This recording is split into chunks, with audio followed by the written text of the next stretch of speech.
My 600-pound life. I see there's a lot of people out there that actually, like, make money, right? Like, I still can't figure this one out. How some people are allowed to, make a really good living off of YouTube, having a review show. They watch other people's content, even like commercial content, and they're able to, they get paid for it. They YouTube allows them to not only do it but pays them for it. And I just don't understand how that happens. What did they do? Who did they blow to get that position? Because I know, like, if I play, anything over a certain amount of time, my shit gets shut down in real time. Like whatever it is can tell that I'm showing it, and will shut the shit off. I can't even play a whole song. If I play a song by about, I don't know, halfway point or so, it gets shut off. The actual feed will shut off. And I just, I don't understand why. I don't get it at all. I mean, like, even from from a commercial standpoint, if somebody else is advertising for you, is showing your product, and they get lots of views, that's your product getting those views. Your product wouldn't get those views if not for those secondary people.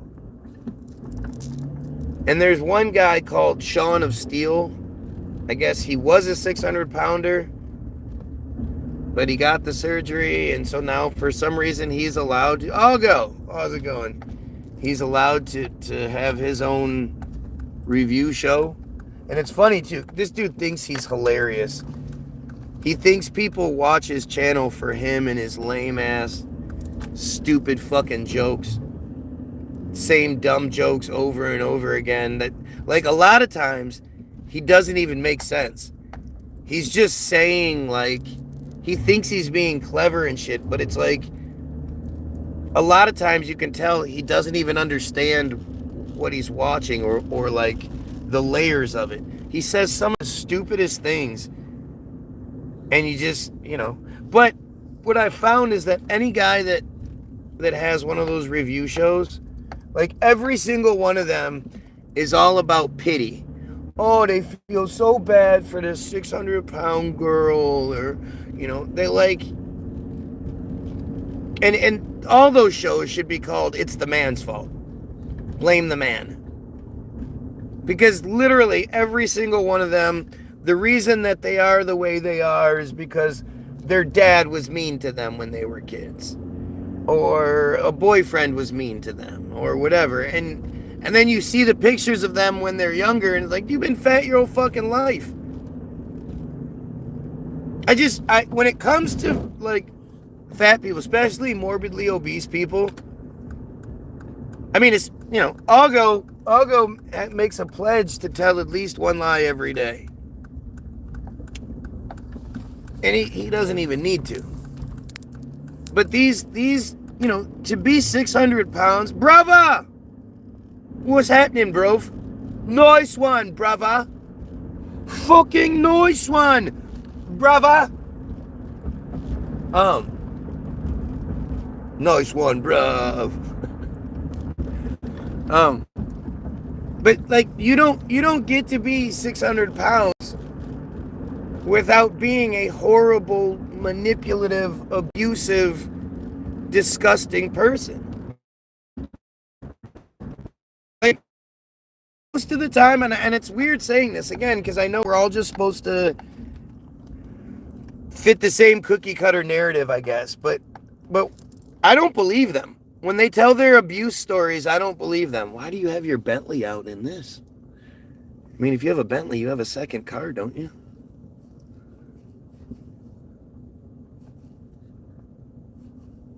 But I really lack sympathy for them. Because I first of all, with as much as they lie, I assume that they're lying about the abuse stories. And I know that's like a heavy thing to say, and that you'd be an awful person for lying about abuse, but that's who these people are. They do nothing but lie. Every single one of them denies that they eat as much as they do. I look homeless in my car. I'm driving in my car because I look homeless. Oh, are you? I assume most of the shit talkers are dumb friars. But are you a Muslim? That stupid name, you're probably a Muslim, aren't you? Yeah, we know that obesity is pretty significant in the Chaldean community, that's for damn sure. And the Muslim, the Arab Muslim community as well.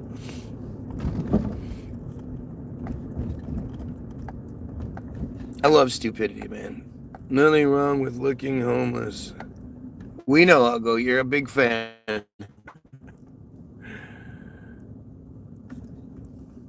I just, these just like you don't get to be 600 pounds without abusing and manipulating everyone around you. What makes you think I'm Arab? Oh, your dumb name?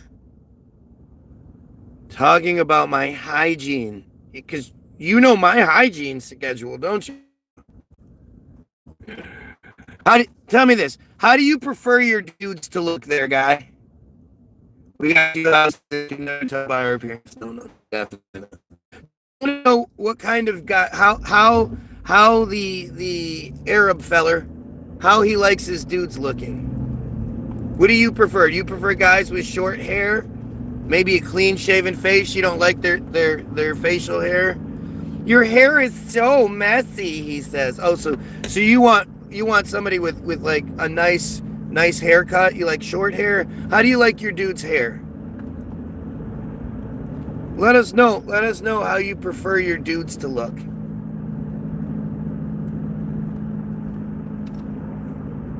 Do you have a skin color type? You're laughing. I mean, what are you laughing at? Come on there. Step out of the closet and tell us what you think. He prefers the GQ dudes. Maybe he prefers the twink, because twinks are generally hairless too.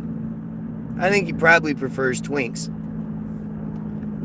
Way cleaner than you. Oh, okay. So I'm clean, not clean, because my hair is long or messy. Yeah, that totally makes sense. Let's talk. What's preventing you from saying something intelligent? Come on, I'd love to hear something intelligent and outside of your weird closet stuff. Mocking in a child's voice, that's the best you got. That's the best you have. And no, I've pointed out lots of stuff. Oh, we have the pedo here. You don't prefer dudes anyway. Remember, you prefer children, you piece of shit, disgusting pedo. We have our pedo here, the proud pedo, who I firmly, I encourage anyone to find out who they are and fix the situation. Find out who they are, where they live, and fix them. And we all know there's only one way to fix a pedo.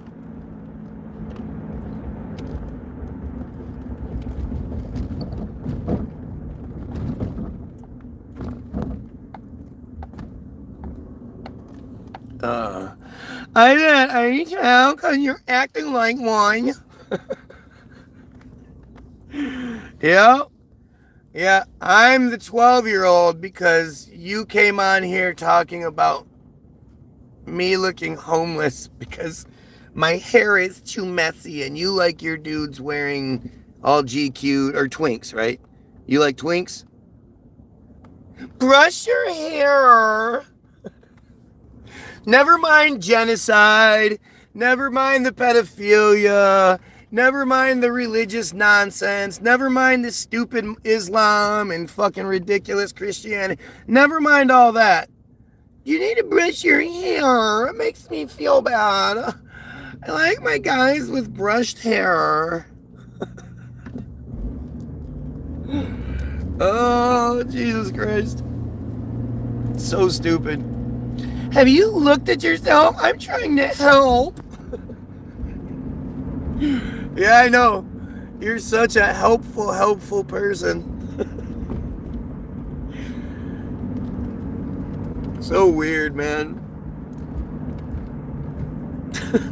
Have I looked at myself? You know I can, like, see it, right? I can see this feed. Oh, man. But, see, this is what you'll always come across. Like, when they can't engage in the intellectual conversation, right? When they can't engage intelligently, they can't, they definitely can't debunk what I'm saying, but more so, they can't even support their own beliefs. This person can't even come up with any sort of reasons why Islam is okay, why Christianity is okay, why Judaism is okay, right? So they just start rambling off dumb shit, and this is how they do it. Is that the voice you make when you get it shoved up your ass? Are you putting out your weird gay fantasies too? Wow. I swear, these guys, they let themselves out. The fact that that's where you go first and foremost means that's what's on your mind. If your first response is some goofy gay joke that doesn't even really apply, it's because you got a lot of gay stuff on your mind. And I have no issue with gays. I actually really like gay people. I vehemently hate gay people who pretend they're not gay and cause harm or anything to the gay community. Like if you advocate for it or whatever. But like this is, like this guy, these type of guys that are clearly got a lot of homosexual stuff inside them. And they're gonna deny, oh no I don't. It's strange. It's strange. And I wish we lived in a community, in a society where gay was more accepted, because I think people like this wouldn't exist. Maybe when he's comfortable being who he is, he'll be able to address the actual issues, the actual problems in this society. Oh, let's see. Why are yours so obsessed with Muslims? Oh, now I'm obsessed with Muslims? Oh, this guy's name is like Muhammad. And he's like, why do you keep talking about Muslims? Oh my God. Oh, it's so stupid. This is what I'm saying. Like, I can't tell you how much I appreciate this. I actually really do like when people are on here like this, because it points to what I'm saying. Look, if I was wrong about something, somebody this determined to get negative attention would be focused on what I'm wrong about. They'd absolutely bring it out, and they'd be laughing at how stupid I am, because basically what I'm doing to this guy, they'd be doing that to me. And instead what you see is this same stupid, desperate shit that you have to ask yourself, like, what motivates this person? What motivates this doofus to come on here and make a fool of himself? And out himself like he has. Like, I'm sure he doesn't walk around I'm sure he walks around in the closet, doesn't tell people that he has all these homosexual tendencies. Walks around all angry all the time. Walking up to people with messy hair. Your hair is messy. I don't like you. I don't care what you're saying, what you're talking about. Your hair is messy. Brush your hair.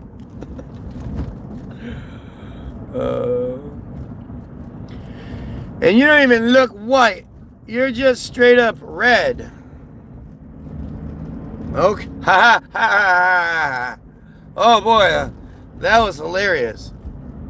You're a girl? Why would anybody know you're a girl? You're a dumb girl. I'll accept that. I guess that does make a lot more sense, doesn't it?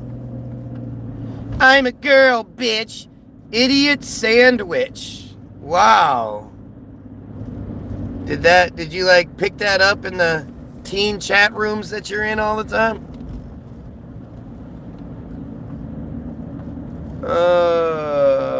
Why did you mock Arabs? I'm not even Arab. How did I mock Arabs? When did I ever mock Arabs?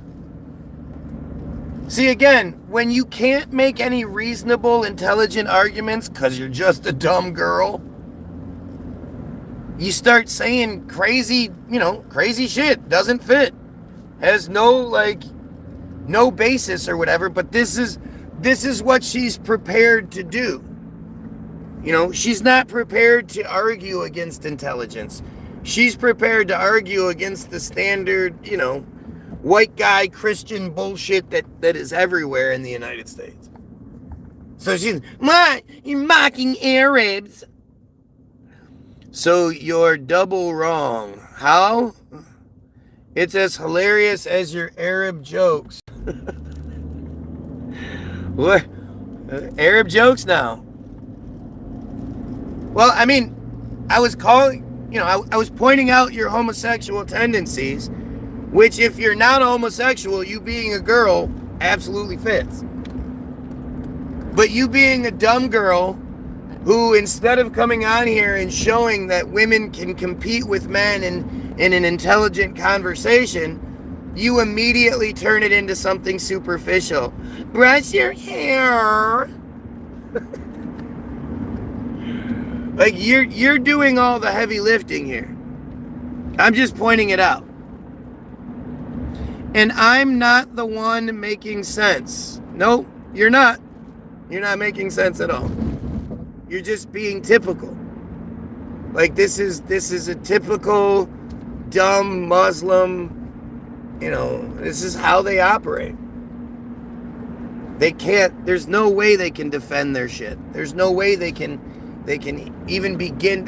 Most of them don't even know it. It's just like Christians. They're no different. Like, surprisingly, Christianity and Islam are so much more similar than people think. Yes, the belief structure is similar. They change some names in some places. But the sheep that follow are very similar. They're arrogant, dumb, really, really dumb. Just like obnoxious people. And they don't even know their own shit. That's the best part. No, you're still a dumb girl. That hasn't changed. Yes, we believe in Jesus and don't mock Christians. So, you are a dumb Muslim then, right? There you go.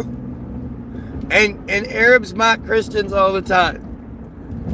Which you should, because Christians are stupid. Christians are the dumbest. Muslims are the most loyal to the stupidity. And friars are the worst. Comb your hair, you bum. What's a bum? Are you so dumb that you think bum is spelled like dumb? Wow.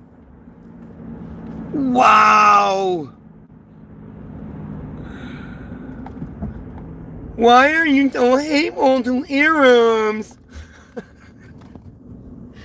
See, I appreciate the examples over and over again, right? She's proving that she can't actually, like, hang in this conversation. She can't make any intelligent arguments against what I'm saying. So she keeps making up her own arguments to argue against. And this is so typical. This is literally how it is everywhere. Everywhere. You know, every religion, every cult, every belief structure, all of it. It's all the same bullshit. People are so full of shit, and they don't, like, they're so full of shit and they're so arrogant that it creates this weird dynamic where they just, like, you know, they proudly express how full of shit they are. You're unnecessarily shitting Arabs for no reason. I'm shitting Arabs? Jesus. That has to be painful. Good thing I'm so gay and my butthole is so stretched out that you know, I can shit these Arabs and not worry about any sort of complications. Because I'm shitting Arabs. It's the first time you've heard me talk about Islam. That's weird because you're here every fucking day. Strange, you're here every day for hours at a time, and yet this is the first time you've heard that, huh? More desperate stupidity. Aren't you one of the people who are constantly begging me to talk about Arabs? Why don't you talk about Arabs? Why don't you talk about Muslims? Why don't you talk about Muslims? Oh, the stupidity. But isn't it strange? Like, I hope you guys are seeing this, right? I'm going to keep pointing it out. By the way, if you're watching, like, share, sub, help out. You know, do what has to be done. Takes 2 seconds. Click share. Share it on Facebook. Takes 2 seconds.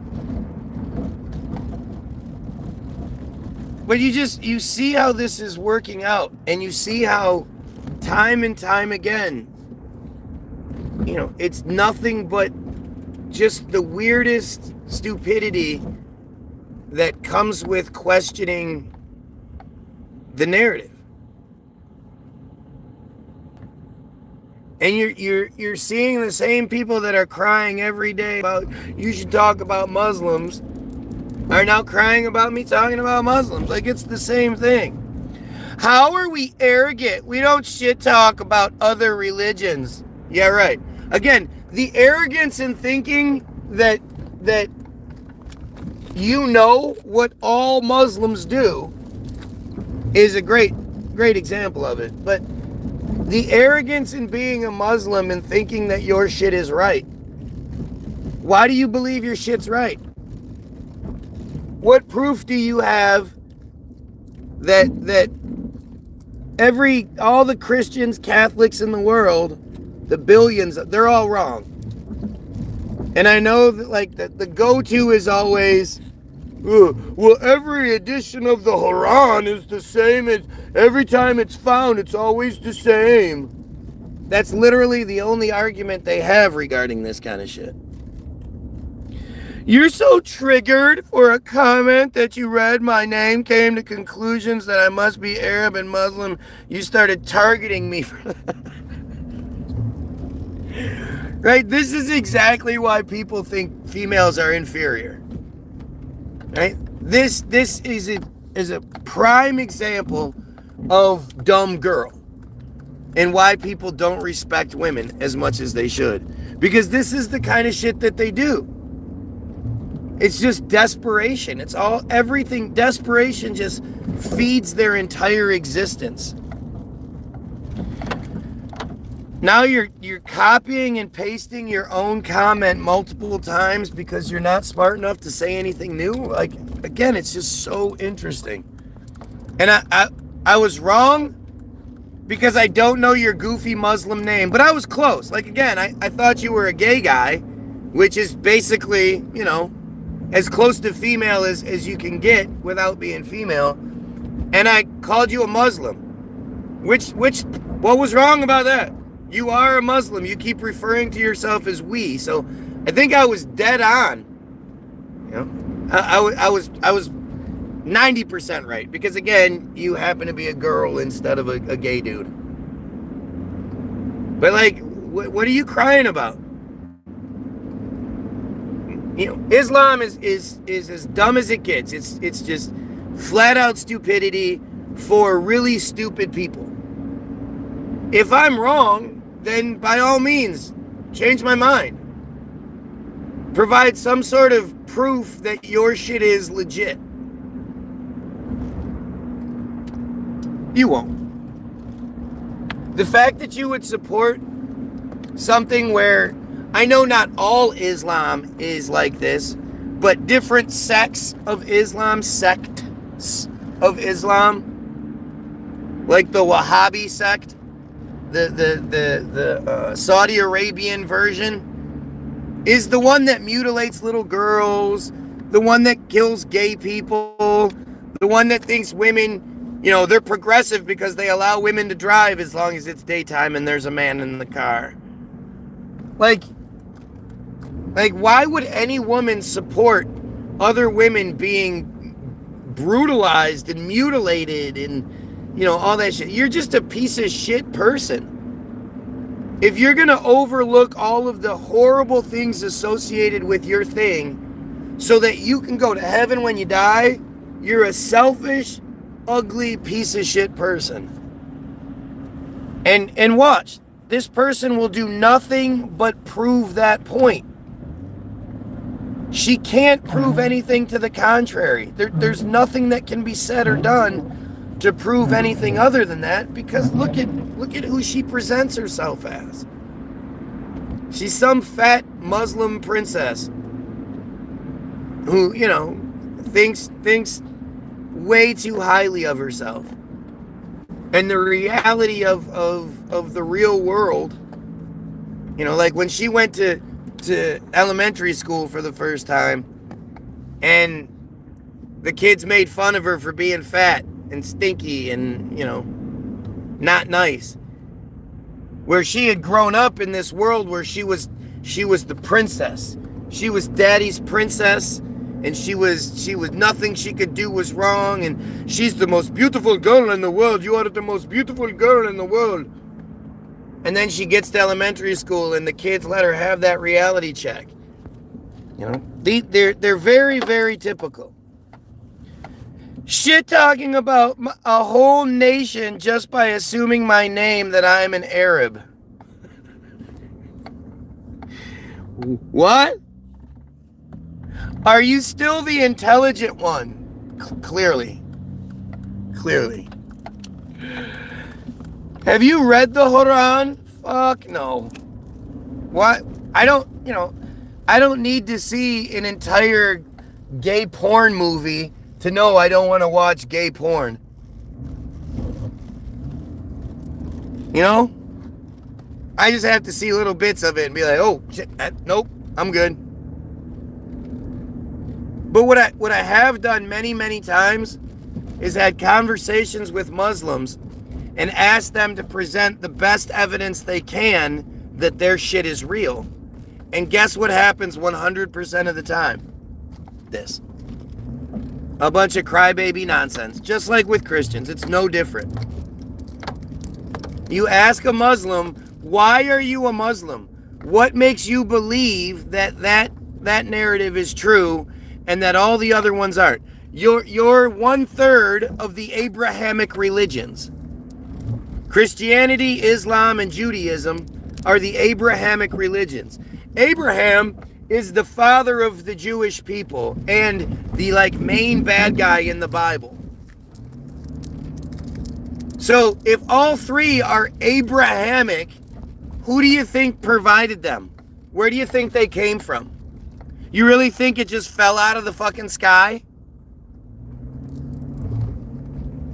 No, you're not that dumb. But you get this, when you start saying stuff like this to people, they just start shutting down. They start coming up with excuses. I have to go. I got shit to do. Blah, blah, blah, blah. And you're too stupid. Blah, blah, blah. And it's like, what? I'm just asking you questions.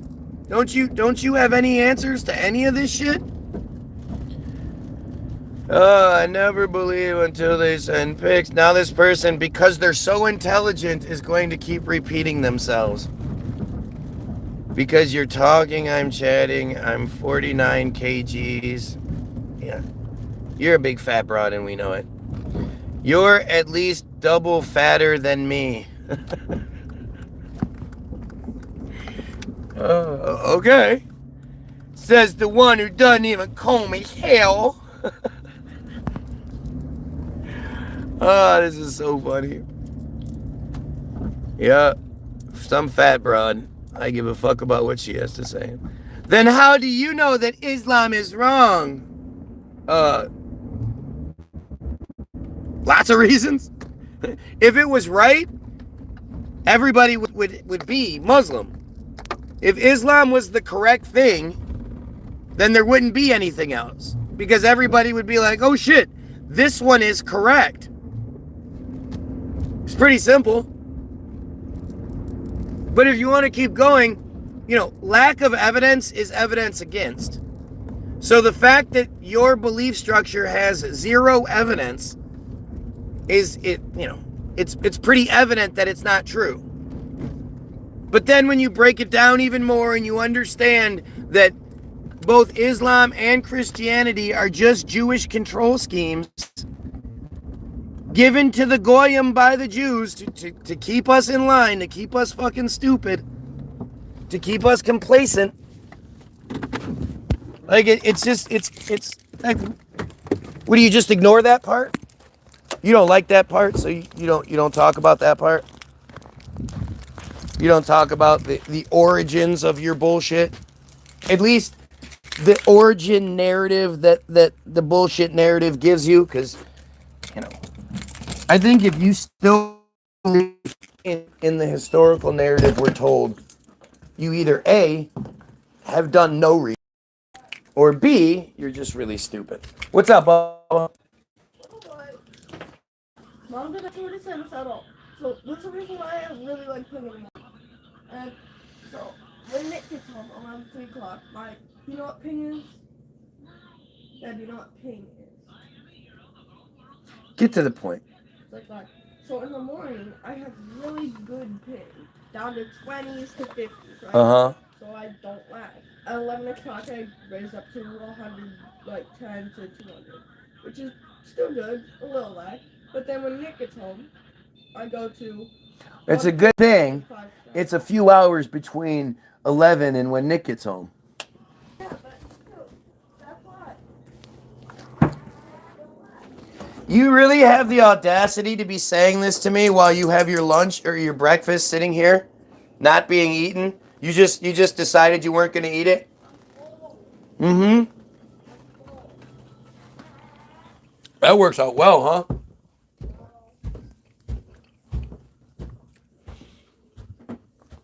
If you're saying something is not correct, then you must have read the book first, right? So, the only way you can know whether something is or isn't correct is if you know all of it. Yeah. You sound like my wife. So the only way I could know Islam isn't right is if I read the Quran cover to cover, huh? Never mind that I've had many, many conversations with people that are Muslim, and not one of them ever says anything that's even slightly intelligent or believable.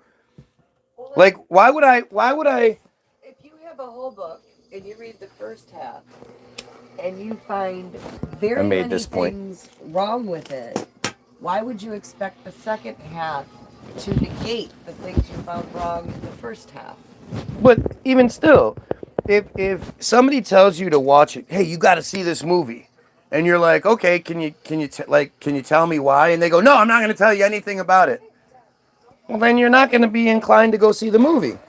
However, no, if somebody says you got to see this movie, I'm not going to tell you anything about it.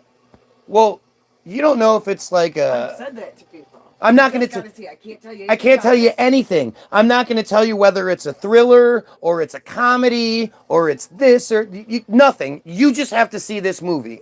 Who's going to do that? Tell me something to entice me to want to see it. If you're telling me, like, how do I know it's not a musical? If it's a musical, I'm not going to want to see it. Well, I think that's when you refer back to considering the source. Sure, but even still, if you told somebody to see a movie, you would at least let them know what it was. Like, what kind of movie is it? Because, you're not going to send somebody to go see some gory horror flick when they're, just, oh, your grandma just died. You got to see this movie. Well, what is it? I'm not going to tell you anything. Turns out it's all about grandmas getting killed,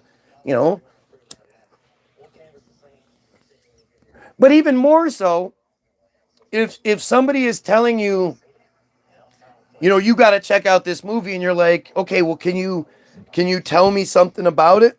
Because I'm not going to go look. If you don't tell me something about it, I'm not going to go look at it. And they're like, well, it's really, really long. Okay. I don't really know. I didn't watch the movie myself, but you got to see it. It's like, no, you have to tell me, you have to entice me. And if I know that you read a book and you're telling me I should go read this book, but you can't tell me anything good from it. Well, what sense does that make? Especially when you consider the source, you're just some random dumbass. Why would if everybody that told me you should do this, you should watch this, you should read this, I'd be stuck doing that shit all the time. You need to entice me. You need to tell me something good, especially too when we're talking about, like, this isn't just some, hey, this is a great book that you might want to read to your kid every once in a while. We're talking about something that is the foundation of your life. Your entire identity is centered around this outside source. When something is that powerful, has that much of a hold and an effect on you, don't you think you would have at least, some good things to say about it? You should go to this restaurant. Oh, really? Do they have great steaks? I don't know. Well, do they have good burgers? I don't know. Do they have good, what do they make good? I don't know. But you got to go there, though. Yeah, it's fucking stupidity, man. Technically, Islam isn't Arabic. Yeah, sure. Do us a favor and get rid of this fake Muslim girl. They are annoying and just spamming the chat. Oh, are they? How do you say something is wrong or incorrect without having read the Quran? Yep. So the only way, like, I could see a bunch of shit wrong with it all the way to 20%, 50%, 75% through, but I wouldn't be able to point any of those things out unless I was all the way through it. Got it. Then why is not everyone Christian? Because Christianity is stupid. Are you missing that part? Who said Christianity was right? You thought that in your head. What are your academic qualifications? Let's see who's stupid. That's how you talk to girls in your house? What? Do I say, like, I call my wife a bitch and a hoe all the time. And if she steps up or steps out of line, I smack that bitch, Islam style. She better honor thy husband. I'm the man of this house. What I say goes, and I beat my disobedient children. My wife gets out of line, I'm gonna throw stones at her and shit, because we don't want her shaming the family. I had another couple kids, but they, one of them was gay, so I honor killed him. And the other one, the girl, well, she had sex before she was married, so she honor killing again. You don't have to know it all, but you should at least be familiar with the actual text that we follow. Oh my Lord, so How do you know I'm not familiar with the text? See, now you're making a huge jump. Now you're saying that I couldn't know if it's right or wrong unless I read it. And then I'm telling you, I've had many conversations and many, engagements with Muslims. And now you're saying I'm not even familiar with it. Whatever works for you, I guess. You're not a dumb girl, though, and you're not proving it over and over again.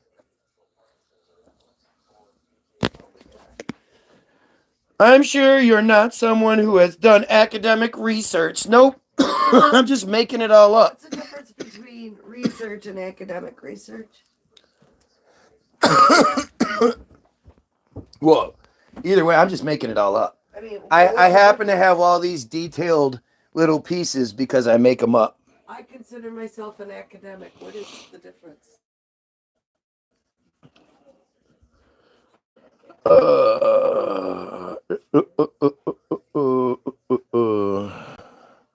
And we believe our Lord forgives everyone. So what the point?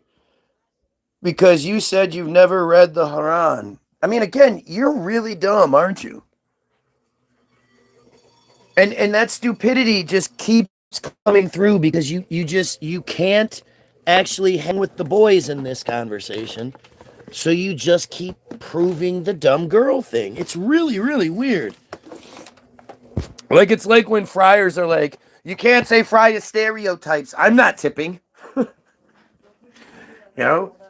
You give him some pages to do. Not right this second. Got an issue. Is he starting his period? No. Oh. Well, he's bleeding, but not starting his period. Does his nose bleed? No.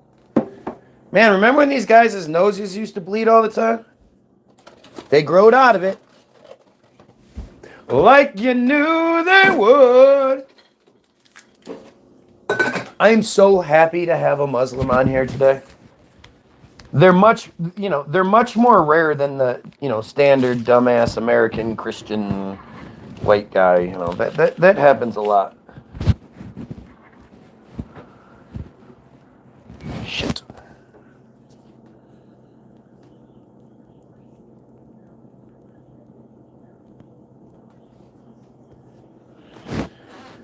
Let's see. Academic research has a structure that you follow. You come without bias. You interact with the whole material. Like, it's insane to me when people that arrogance and that audacity to act like the person that's the Muslim is coming at things with an open mind, right? Without biases, right? That's just so silly to me. You believe in something for no reason other than you were told to. You don't go into Islam questioning it. You go into Islam with your bias already there, that it's the truth. And yet you want to pretend like somebody doesn't have a bias? Or you want to pretend like I'm biased because I don't just believe what you say? Same difference, pretty much. Dumb guy, dumb gay dude, dumb girl, same thing. That's academic research, but I'm talking about you. Oh man, they're just so dumb. It's just so dumb. Again, don't you think it's strange that I've asked multiple times now? You would think if you believed in something, like how come Islam never inspires people to be good, to be better than? How come it only inspires this stupidity? How come they never come in here and, I believe in it because of this. Like I've asked this person numerous times now, why do you believe in Islam over Christianity, over Judaism? What makes you know that I say arrogance. I say you're an arrogant prick. That's why you believe it. But tell me why that's not the truth. You believe in Islam because Islam is right because You would think they'd be like, yay, I'm so proud and happy. I love talking about this. Let me tell you exactly why I believe it. Because it's a good thing. I believe it because... How come they don't ever say that? How come it's always the dumbest nonsense? Watch. You're not Muslim. You should do your research before coming to conclusions about a religion, no? This is, like, seriously. This is the best that they come up with.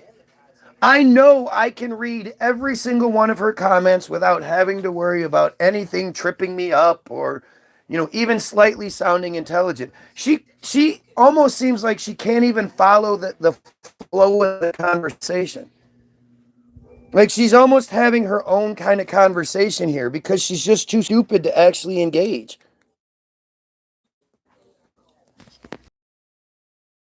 Islam is right. I'm just asking why you think it's wrong when you don't know shit about it. Now I don't know any. Oh, and now you're swearing. Oh, it's not very ladylike, is it?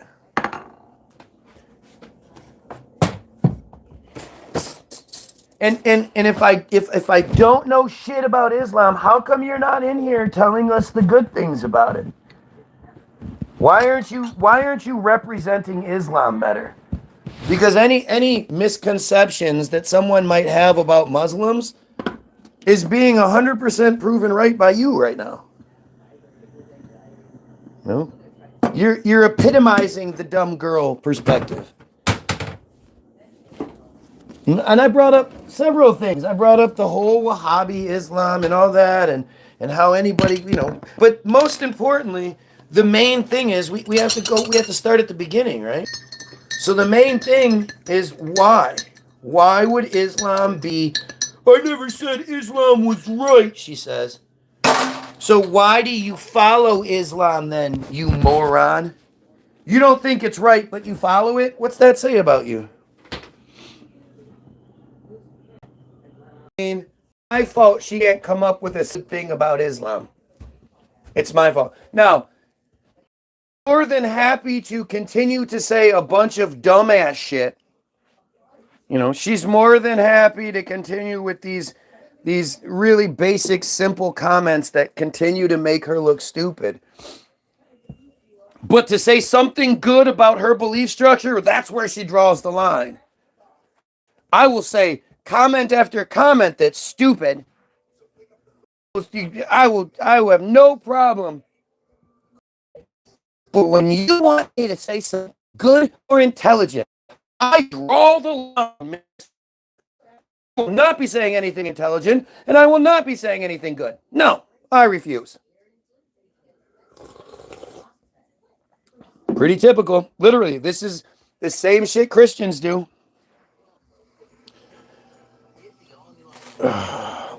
Since you're so smart, you should at least know that you're talking about. Again, what like fantasy world are you living in where I'm talking about something that I know nothing about? Why am I talking about it then? And if I know nothing about it, why aren't you educating? Why aren't you enticing? Why aren't you selling your thing as being the better choice? Why are you consistently making your shit look bad? Yeah, I'm a computer engineer. Sure you are. I believe you. A computer engineer who's on my feed at 9 a.m. in the, on a Wednesday, Thursday, 9 a.m. just hanging on, getting roasted. That man, it's a good job you have there, computer engineer. But you guys, for all of you that wonder why I don't talk about Islam more, here you go. What's the point? Look at how stupid they are. And it's literally the same stupidity that I get talking about Christianity, but Christianity is much more, commonplace in our world. If I was in some other country, then, where Muslim was more prominent, then maybe I'd talk about it more. But to talk about the secondary slave religion, when all they do is say the same dumb nonsense as the main one, what's the point? What do you want to know? Oh, now we're back to here. Why do you personally believe Islam is right or correct or whatever word you want to use? Because I didn't say Islam was right. Why? What have you personally experienced? What evidence have you witnessed to make you believe that Abrahamic slave religion is the right one and Christianity isn't? Let's see if you can even begin to try to answer that question. Or are you going to come with more excuses? Well, if I say that, you're not going to believe it anyway, so why would I even say it? Is that going to be your next response? Yes, I am. You should believe. I should believe you for sure, because you're painting yourself so well. You're presenting such a perfect picture here that I'm like, yeah, obviously, sitting here making sense with intelligence is not the right way to go. I should go to the fantasy land like this goof is, who can't actually, answer anything.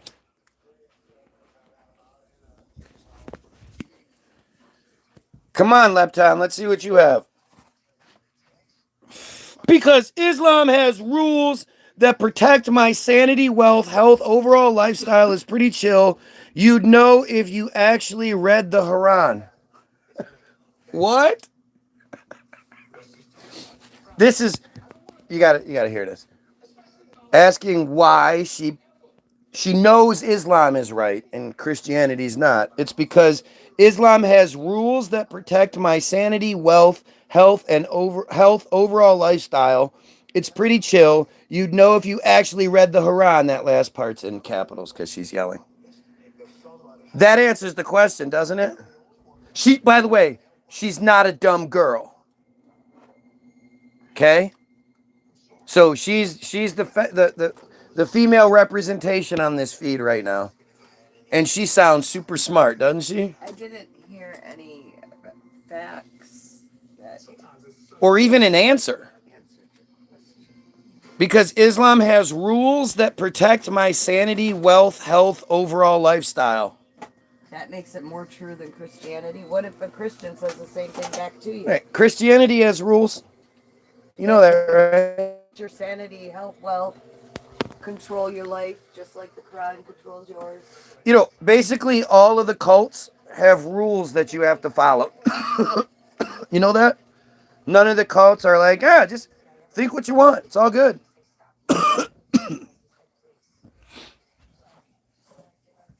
But see, this is, and people wonder, like, you haven't read the Quran, so how do you know it's fake? Because right here. Because when asked the simplest question, like, what the hell? What have you seen? What have you experienced? What truth have you witnessed personally that gives you the 100% confidence, not arrogance, confidence to know that Islam is right? I didn't want to quit. Here we go. Now your wife needs to babysit and come for baby's rescue. She said the same thing I said. But yeah, no, this is your typical Muslim. I can't stress this enough. Your typical religious zealot. Right. Whether it's Christian, well, no, because there's always that, why don't you talk about Muslims more thing. You should talk about Muslims. And I always say, Islam is not a big factor here in the United States, so it doesn't affect my everyday life. But they're exactly the same. They say the exact same stupid nonsense. They have the same arrogant perspective. They have the same crybaby response to things. Like, why would I need to talk about the other one when I basically am? You could just switch out everything I have to say about Christianity for Islam, and it's the same thing. Right. I just didn't want to get twisted that you were like defending Christianity against Islam. Now she says, and you're a typical white racist. Fuck. Yes. Because I'm racist now, somehow. And you're white. And I'm white. Wow. You're half right. He's half white. Well, no, that would have been a quarter right because there was 2 accusations. Well, yeah, but I was talking about the one specifically. And it right. Mostly red. My corrections. See what I mean? Like, again, this is all she has. Her whole world is collapsing right now. Because she's realizing that she doesn't have a better argument. It's got to be weird. Like, that's something I don't get to experience. So I would love to know how that feels. I think a lot of them just dismiss it because they just think they're right, so it doesn't matter. Yeah, but they know they're not. I mean, it's right here. It's being force fed to them. They're seeing the fact that this is how stupid they sound. When asked direct questions, they say dumb shit. First, they arrogantly, whoa, yeah, I'll answer. What do you got? What do you want to know? I'll answer your questions. I'm not scared. And then you just ask them shit and they just fall apart. They fall apart every time. It's got to be weird, you know? And so what it'll either trigger like an everyday obsession or she'll disappear, right? One of the 2 will happen. But it's really fucking strange. Something I'll say about religion, it teaches discipline. Oh, does it? So does It? soccer. So does baseball. Right, because, all of those religious clergy that are constantly raping children must be really, really disciplined, huh? So does karate. We're so racist. Well, I will include all this. Exactly. Disciple protects your life, overall health, wealth, sanity. Now think about this. This is the brainwashing that this dumb broad has been fed to the point where she repeats it verbatim. Wealth, health, sanity, blah, blah. It's like a mantra. And she has to keep saying it because it's not true. But if she says it enough, she'll say it into her believing it true. If you turn all those words into control, you're right. I mean, it's amazing that, like, she does. Control your sanity, control your wealth, control your health. But if you look at it deeper than that, by believing, like, it's not like it's, control what time you eat dinner, control how you comb your hair. For a these while, are. It was, though. Sure, these are. Okay, but that's not what I'm talking about. What I'm talking about is the fact that this is what they believe, and these aren't like, side quest things. These are core elements to society. And if you can control somebody into believing that their wealth, their health, and their sanity relies on this thing, well, then you control that person. Then you can control what time they eat dinner and all that other shit. But these are these really, really core principle things that, like they affect all of those other things. You wouldn't be able to control those other things if you didn't control these core things. So you have this dumbass walking around thinking that their wealth, their health, and their sanity and overall lifestyle said the same things twice in a row, verbatim. That it all, like, can you imagine? They're basically walking around like kind of in fear, always worried that all of those things will be affected by they angered God. They didn't do what they were supposed to do, and we all know how God is a dick. Like, this is exactly how you control people, by controlling their core beliefs in that their happiness, their health, wealth, overall safety, and sanity is in your hands, right? Yeah. It's protected, like she said, by you, by your it's that's the only thing that's protecting it. And everything else is trying to get at that. Yeah. Change, protect to control. And you're right. Yeah, but nobody wants to believe in control. Nobody wants to, oh yeah, they're controlling my life. No, you want to believe that they're protecting those things. And it's really fucked up. Like, how do you reach someone that is that fucking brainwashed that they don't think that their own wealth, health, sanity, and overall lifestyle is in their hands? It's in our community's hands. Those things are in the hands of the, powers that be that will lead you and guide you to salvation and well, happiness. the human powers that be that are the connection too, Right, because right. there's that buffer. You're just a regular dumb goyim. You don't get like the special privileges. You're not chosen.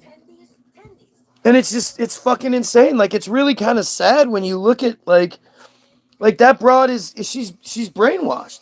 She's completely fucking brainwashed into believing something she can't even defend. It's not like she's brainwashed into believing something she can then present really, really well and make a good argument for it. And you're like, oh, well, I didn't think about things like, but yeah, that's really good. But when you're laying it out there like, oh, it's health, wealth, sanity, and overall being, think about that. Your health has to do with, again, how you treat yourself to some degree. Some of it has to do with your environmental situation. No, Allah protects your health. The people that are allowed to get cancer, they angered Allah. Yeah, right. And that's what you believe in. Some asshole that gets mad at people, so he gives them cancer and AIDS and shit. Asthma, just something debilitating that prevents them from enjoying their lives. All sorts of things. People have all sorts of fucking issues. So Allah only protects those that... What? Wealth. The second thing you said was wealth. Because we know there's no poor Arabs out there for sure. No poor Muslims out there. Allah, yes, there are a lot of Christians in Palestine right now that are being destroyed. But there are a lot more Muslims. Are they not praying right? What did all those Muslims in Palestine do?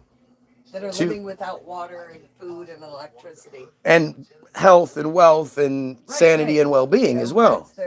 That's their wealth. What did they do for that? I'd love to know. I think it's pretty evident who's just hateful. It's you. If it was evident, you wouldn't have needed to say that. It's not being hateful. It's making you realize. I am proud of my hateful. I am extremely proud to hate such horrendous shit. Don't get that twisted. Don't make that argument. It's not that. I am very proud to hate pedophilia. I'm very proud to hate slavery. I'm very proud to hate, control in that regard. But where you differentiate from it is you don't hate Muslims. You don't hate Jewish people. You hate the control scheme that has brainwashed people, and then you hate the fact that that person is blindly following it. It's not hating that person like personally. Well, no, because I do hate that person personally. However, that person could say, no, you know what? I see the light. I no longer believe in superiority this way or this control. I'm on the side of Team Goyim all the way. And I'll never be like, oh, no, you are this. You're Chinese or you're this. Like, I would love it. I would be really skeptical, but I would love it if there was a bunch of Jewish people in here, speaking out against what's going on. Of course, I would think they were, plants and shit. They'd have to go pretty long way to convince me that they're actually good guys. But still, like, it's not a race thing. It is. Oh no! If you're a white Muslim, I hate you just as much as if you're a brown Muslim. You're a dumbass. It has nothing to do with any of that, and ultimately it boils down to hating the belief structures. Right. Well, the people Well, the people choose to believe. See, this is where, because of our PC nature, we've gotten to this point where we feel like we have to say these sort of protective things. And I don't feel that need anymore. You know, if you're a willing Christian, there's nothing preventing you. You're not living under a fucking rock. You know that your organization has been caught raping children numerous times and then nothing happened. They were sent to go live in the Vatican. You know all that shit exists. Both sides, Christians, Muslims, you know that there are Palestinians that represent your shit that are probably even more loyal and devout than you are, that are being starved to death and then having bombs dropped on them and or being shot willy-nilly for target practice or sport, whatever. You know that's happening. And yet you want to sit here and keep blessing. Oh, thank God for my food. Oh, I'm so thankful for my food. Oh, thank God. God got me into the dance program. I wanted into the dance. God got me into the dance program. Oh, man, thank God I caught that touchdown. God's over here in Western society just eating his fucking popcorn, watching all of you have fun and shit, while there are children being decimated. What's your reasoning there? How do you reconcile that? How do you say God is looking out for you, God is watching over you, God is talking to you and answering your prayers? Well, what about all those fucking Palestinians? What about all the Africans that had been tricked into believing in Christianity over the fucking centuries? And they're dealing with even worse situations than fucking Palestinians. And gee, I wonder how that happened. So you have these, fucking dorky, misguided, brainwashed white people go into these impoverished areas. Right. Go into these impoverished areas. They're giving them food, first aid stuff. Digging wells. Teaching them stuff. All this shit. Bribing them. And then they say, how you white people have so much stuff. Oh, because of this. Because we believe in God.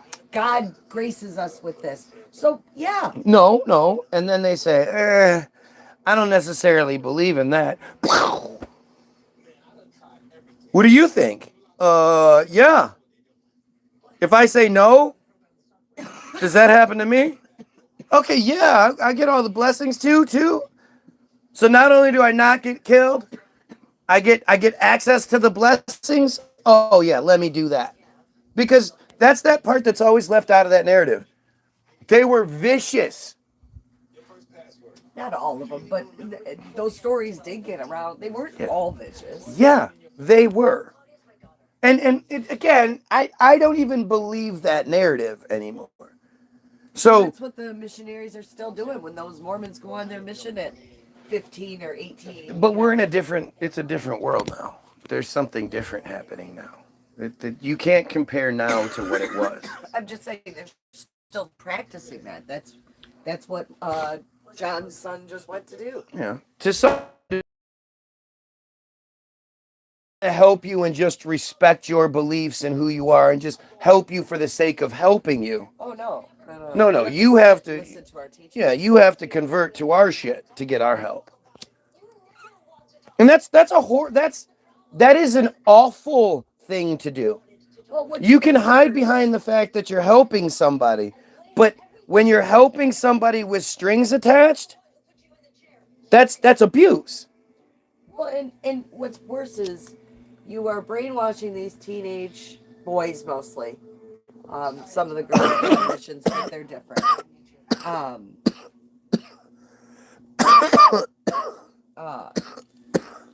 And telling them that you're going to go share the word and spread the message with all of those who really want to hear it, right? So whatever the adults, these young teenagers that are going there have no idea what the real deal is. They think that they are going to people that really want the information, and they're going to help them and work in their villages side by side, as well as give them more of the teachings. Like, they don't realize those people are there under duress of any sort. Yeah, because they're dumb kids. Right. Right. So, you know, and so that these kids go down there and they're so enthusiastic, and let's face it, a lot of these 15-year-old boys look like men, you know, so they are impactful to the, it's so fucked up. Yeah, it's disgusting. It's so disgusting. Why not just let people be happy? If you don't like religion, don't hate on others, dude. You are a middle-aged old man pacing in his living room yelling about religion. Yep, and you're watching me every fucking day. Being controlled by begging for my attention. You're being controlled by it. What's worse? What I always think is interesting is if what I'm doing is so non-impactful and has no purpose, why do you care if I do it? Why would why are so many people trying to get me to stop talking about these things? You want to hear me talk about other things though, right? Just not these things. God doesn't care if we worship him or not. He doesn't need worship for humans, LOL. He's all powerful. He doesn't need 1 ounce of human worship. Actually, you dumb broad, According to the books. who of course wants to ignore 1 Timothy 2:12, which says you should have no business talking to me. But if we're talking about God, because you're not talking about Allah, you're talking about God. God doesn't care how we treat each other. You are right. God doesn't care if we, destroy the earth, hurt the animals, none of that shit. You know what God really, really cares about? The only thing God cares about, the only thing that's preventing God from destroying the earth again with another big flood or something? Come on, what do you think it is? What do you think it is? Of course, it's circumcision. Yay. Circumcision is the thing that keeps us all alive. As long as we just keep fucking cutty slicey slucky on the babies. Well, as long as they do. Because really, it's a commandment for them that we've gotten brought into. Can you imagine if everybody else was uncircumcised and they were the only ones that weren't, or that were? Do you know how much they would stand out, how goofy they would look? Because that's, a lot of times chicks from other countries think circumcised penises look weird. Yeah. So imagine if they were the only ones that looked weird. They had to make everybody else look like that. But literally, that's what's stopping God from destroying the earth. Boy, that sounds like something I want to believe in. As long as the Fries continue their cult ritual, and then they also circumcise their slaves. Who are the slaves again in the Bible? Do you remember? Fuck. Man, I always forget who the slaves in the Bible were. Oh, yeah. Everybody but the chosen. Oh, yeah, that's right. I think what you're talking teaching gay trans stuff in school. You don't see these religious people, but you know they exist. What are you talking about? What? I don't even know what part you're even representing, but religious people are fucking everywhere. Just look at the feed. No, race came because you called me Arab and started shit talking about Arabs. No, I didn't.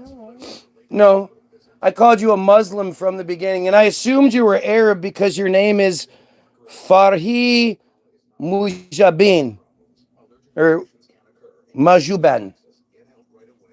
Wouldn't you assume that's an Arabic person? Yes. Yeah. And even if I did, that's not assuming anything negative. By calling you Arabic, that doesn't mean unless you think being called Arabic is negative. But that's just an identifier. I'm Greek. Oh, what are you doing? Oh, did you hear what she just said about herself? Wait. Are you okay? Do I need to call a hotline? I'll be alright. I gotta go lay down and cry for a little bit. Don't say you're Greek, sweetheart. That's not okay.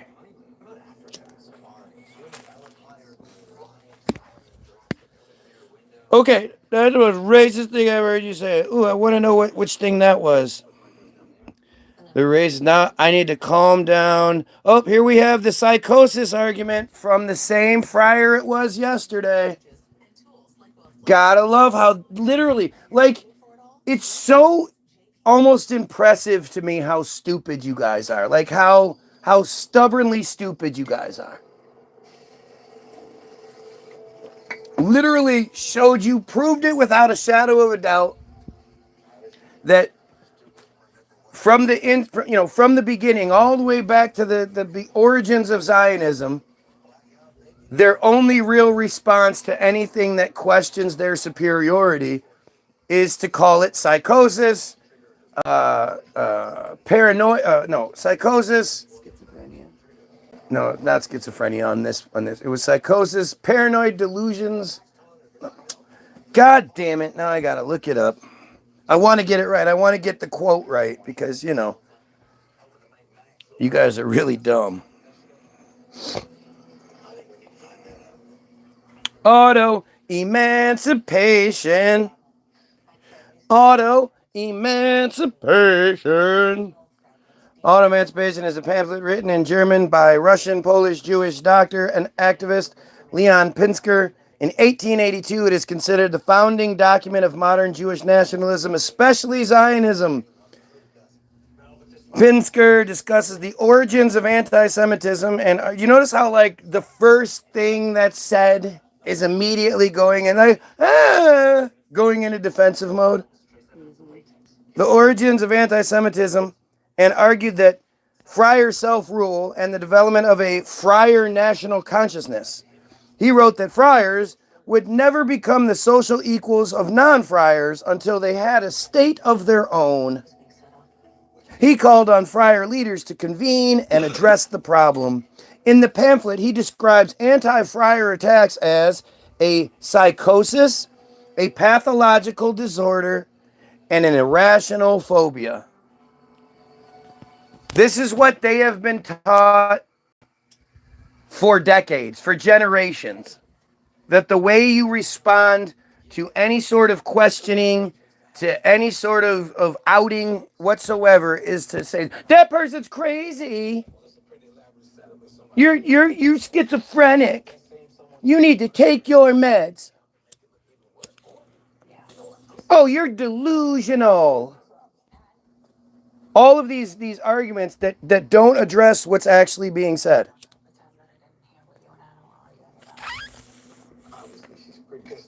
Do you think,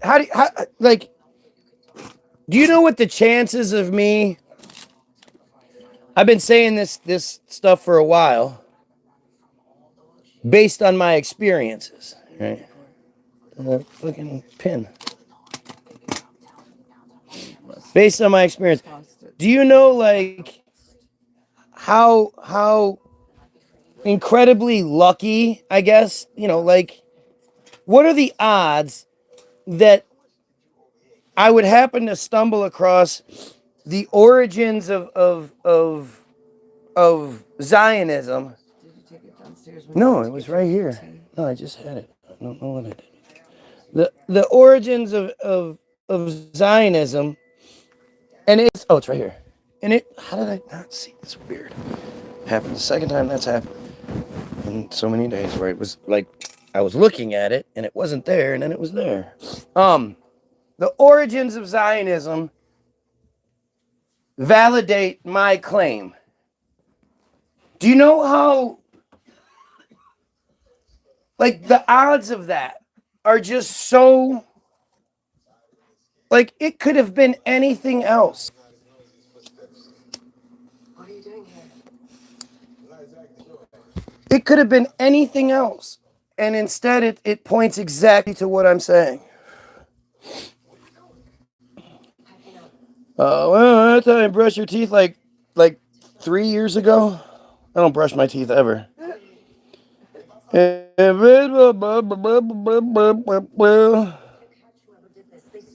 Christianity brought crypto. Look at this dumb shit. You are so old. I feel like if I get you worked up, you'll have a stroke. Again, you're saying excuses for why you can't say anything better, and you're using the same shit. You're recycling shit you've already said. I'm so old. Oh, I'm so old.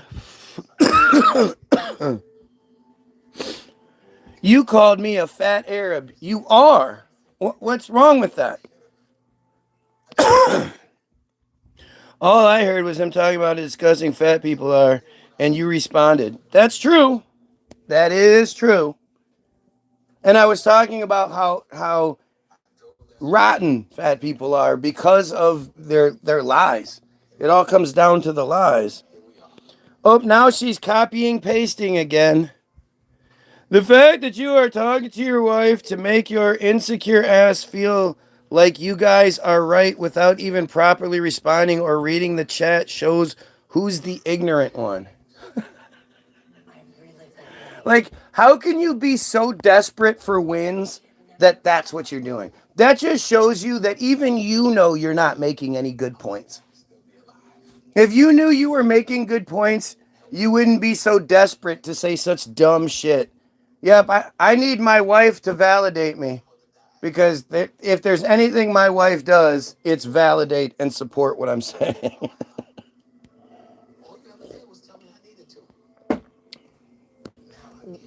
Oh, he never really reads the chat. He reads maybe one comment, rambles for 15 to 20 minutes, reads another, skips responses, reads the wrong responses, cherry picks which ones he likes, and forgets the topic. Yup.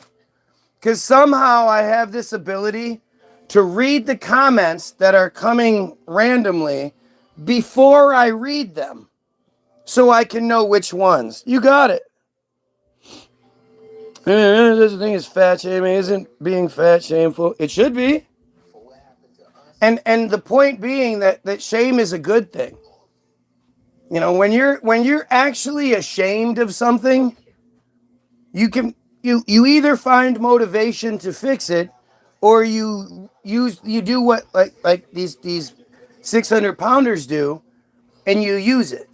They're all manipulators who, oh, something happened to me when I was a kid. It was a secret. I never told anybody because it didn't happen. But I saw how other people respond. Everything these people do is an effort to back you off. They found all these different ways to back you off.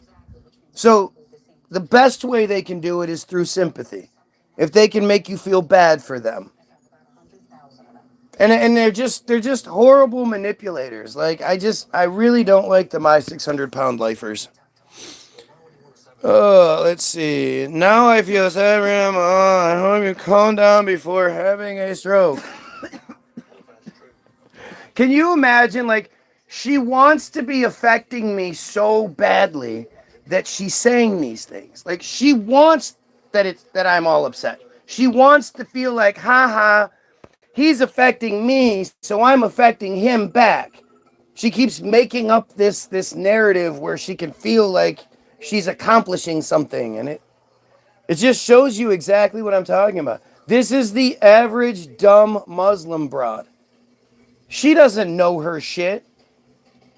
At no point in this argument has she made a single reasonable argument for why anyone should be a Muslim, let alone why she is. The one thing she said was it affects her health, wealth, sanity, and overall well-being. And we had gotten to health. We did health, wealth. Again, acting like there's no poor Muslims out there is incredibly arrogant and purposefully blind. Sanity, you believe in something that is so fake there's no evidence for it, and that if other people believe the same story but in a different way, you think they're crazy. You like that's how crazy you are. You believe in something that if somebody says it in a different way, you think they're crazy. That's how nuts you are. And again, your overall well-being, man, the fact that God is sitting there, Allah is sitting there looking out for you and your overall well-being while bombs are being dropped on people who have been starved to death. I mean, I just can't imagine that level of arrogance. You're entitled to the man who called you insecure with not an argument. Yeah.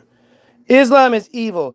Evidence in almost every Muslim country. Pure hell, says some dumbass Christian. Because Christianity is the most evil, outwardly evil organization in the world, even though it's all manipulated by the friars behind the scenes. But Christians are the ones that write God bless America on bombs.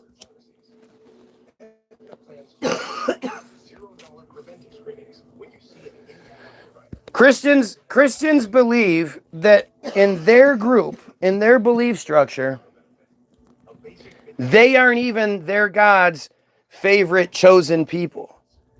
Christians have been brainwashed into believing that the bad guys in the Bible, the people that killed their Jesus, their superhero, and their Christian God's only son are also their Christian God's favorite chosen people. Do you, like, if you can't wrap your head around how insanely stupid that is, it's probably because you're a Christian and you just don't want to.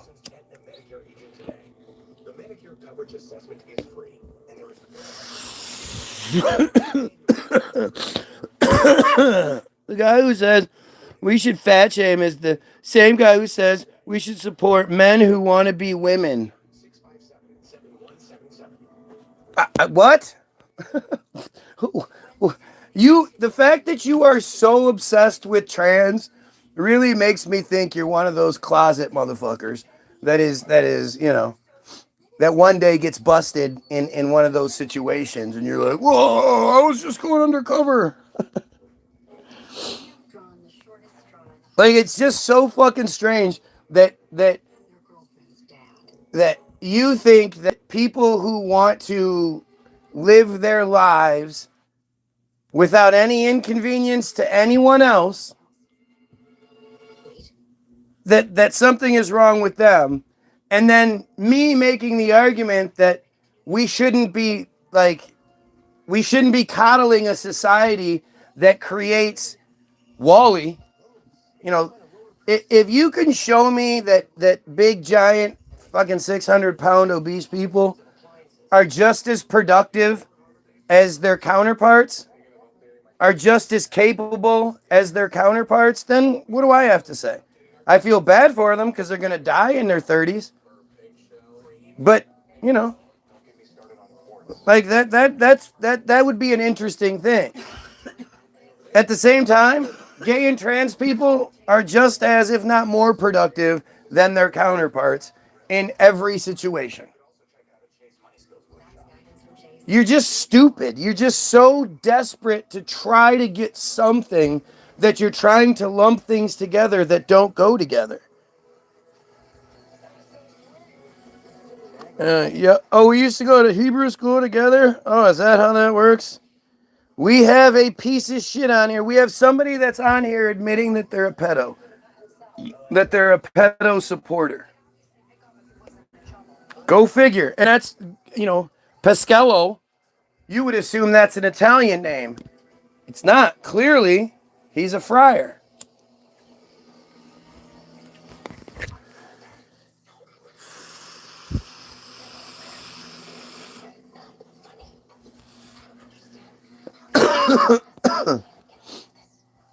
I mean, this is always so interesting to me to see these characters that come through. Joined 3 weeks ago, has no subscribers, right? Like, this is somebody, an Israeli, has made a fake page to make it look like they're not an Italian. or that they're not a friar, that they're an Italian, just so they can come here and talk shit. How fucking weird is that? If I'm wrong, why is there so much effort against me? You'd think they'd just ignore me. You'd think they'd have more, speaking of priority, you'd think you'd have a lot more high priority targets. Instead, you're obsessed with the guy with 5 viewers, 7 likes.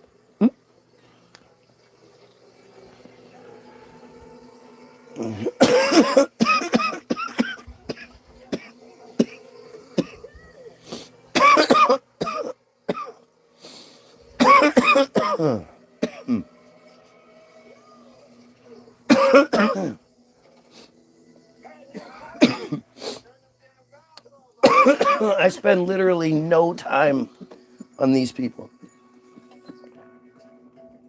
They literally create fake pages so they can watch me. Nobody gives a fucking shit if you're right or wrong. We just like making fun of you, dude. Don't you get that? Hey, man, if your thing is to make fun of the guy that thinks we should kill pedos and overthrow the friars that control the cool. You say a lot more about you than you do about me. And really, if it weren't for you, I wouldn't have any audience, right?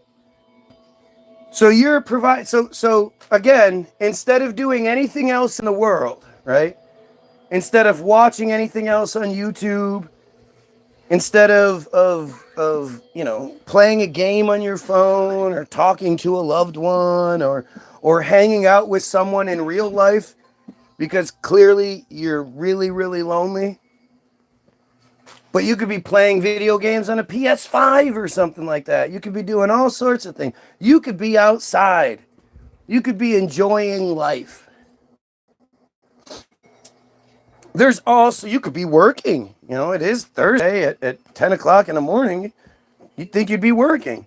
You could be doing anything else in the world, and you're here to make fun of me by playing the role of the Israeli pedo.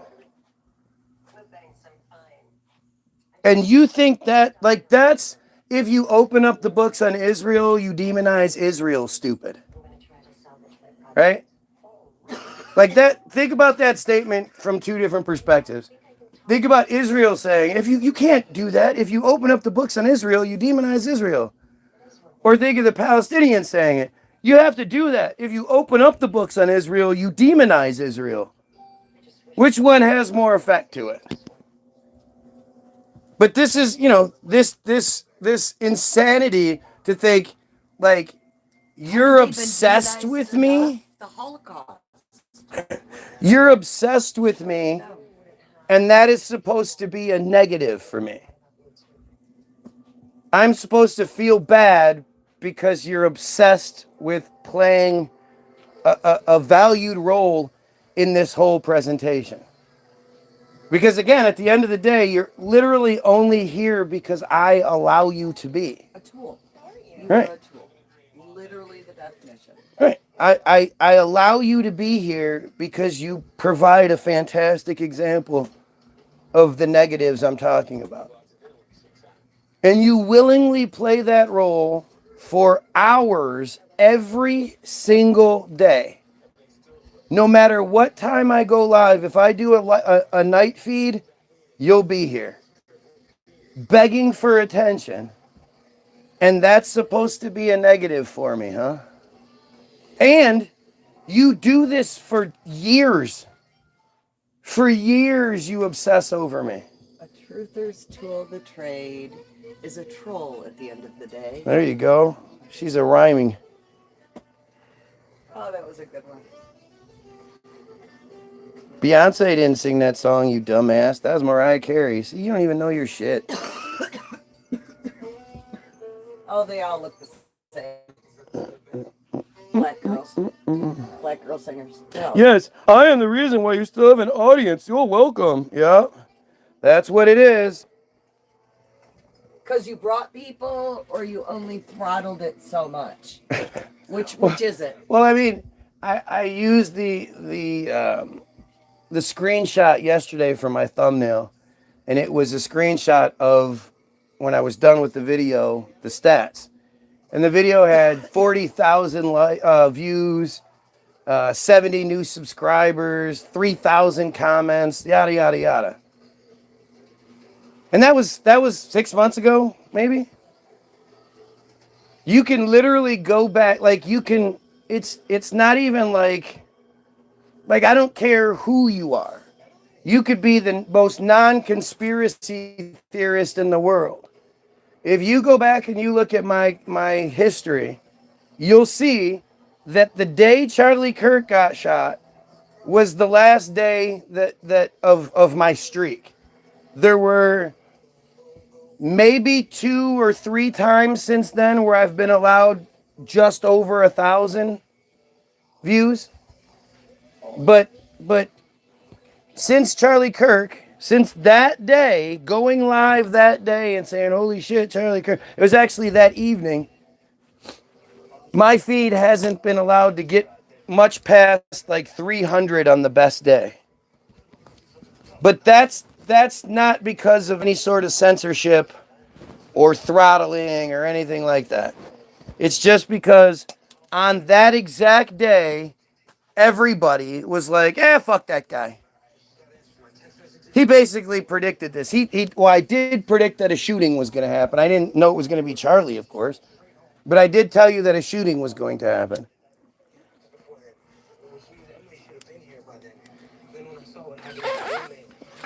And since then, it's been an extremely uphill battle. And yet, I'll get people that'll come in and be like, dude, I haven't been able to find your feed. What the heck's going on? Blah, blah, blah. And then at the same time, the trolls are here every day. The same trolls never seem to have the trouble finding the page. But it's all because I'm wrong, guys. It's all because I'm wrong. Fuck your Y-O-U-R right. Yeah, I usually am. Usually am. And you know that. You can't even get yours right. Cool fucking shit. I have never once watched any of your night feeds. I have friends and family. You occupy my time at work. Yeah. So I love when you guys acknowledge that. When you say that you're at work. So you're at work watching YouTube, obsessing, consistently commenting. So you can't be doing your job if you're commenting on a feed. Right? In that magical job you have, right? And you have never, not once, I believe you.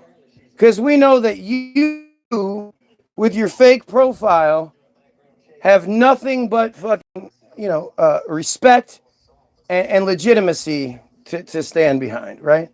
Everybody knows that you don't lie about anything. Especially considering your Israeli intelligence. And we know Israelis never lie. Yes, now I'm blaming Charlie Kirk. Sweetheart. Right there. No, apparently I'm blaming Charlie Kirk. Oh yeah, it's all his fault, isn't it? Didn't you hear me say that like 6 times? Fucking Charlie Kirk. Oh. Alright, Charlie, more than me, blah, blah, blah, blah, blah. This man has never had more than 20 viewers at one point. Yep. Right. If I've said I had any more than 20 viewers, it's horseshit. Literally, the thumbnail from yesterday's video shows you 40,000 views that day. Which means you have to have over 20 views. Prior to the Charlie Kirk thing, if my video had less than 20 views, I would reset it. 20 views was like the standard. It had to have more than 20. Something must be wrong. And when I would reset it, of course, the view count would correct itself. But nope, I'm lying. I'm flat out telling lies about something that could easily be proven one way or another, right? That makes so much sense. And, I'm lying about this like I lie about all the other shit, right? Because I'm always lying. That's why you're always catching me in lies. But see, this is funny because you can see that, like, at least you can see that when they feel like they can argue, they do. So he's clearly hearing what's being said and choosing which things to comment on and to argue about. And every time I talk about how we should kill pedos, every time I talk about how we should overthrow the friars, all that shit, he's nothing to say. But now he wants to argue about my view count that is, you know, as easily proven as this dude being a fucking weirdo pedo Israeli.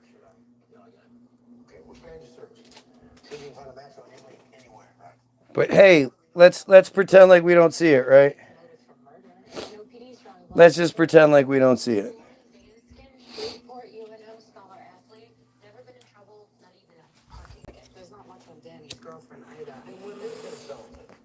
What would be the point of lying about views? You know, if it was all about clout chasing and it was all about just getting views and getting attention, why wouldn't I just push Jesus? Why wouldn't I say all this Trump and Jesus, yay? You know, shit, if I just made Epstein videos, I'd be allowed to have a decent feed.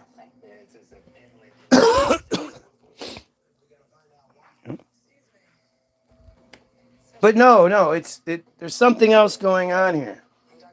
And to think these people acknowledge that they obsess over me and act like, well, I just come here to make fun of you. It sounds like the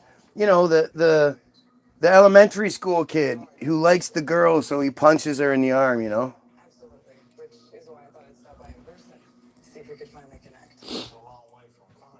It's you know, this person doesn't actually, they can't make any intelligent contributions to the conversation, but their arrogance makes them want to contribute. So instead of saying something that is viable or intelligent in any sort of way, they end up just saying these dumb things over and over again, proving the point. Right? It's just, it's interesting to experience, I can tell you. And having experienced it for such a long time, you would have expected. And I guess that was foolish on my end, but you know, it's something that's kept from us. People don't know about Team Jorge. Team Jorge wasn't the biggest story in the world for some reason. The Bottom of Darkness article wasn't the biggest story in the world for, you know, some crazy, strange reason. Has nothing to do with conspiracies, though. It has nothing to do with that. No. It's just, it's for some reason. By the way, if you are watching, like, share, sub, help. You know, the censorship on this feed is ridiculous. The only way I can get around it is through you guys. So if it's refreshing to you to have someone actually saying the fucking truth instead of being scared, please help. Or on the other end of this, if I'm wrong, but you just can't put it into words, then share it with the person that can. Share it on Facebook with the title, "This guy's crazy." And you know, come tell him he's crazy. Whatever you got to do.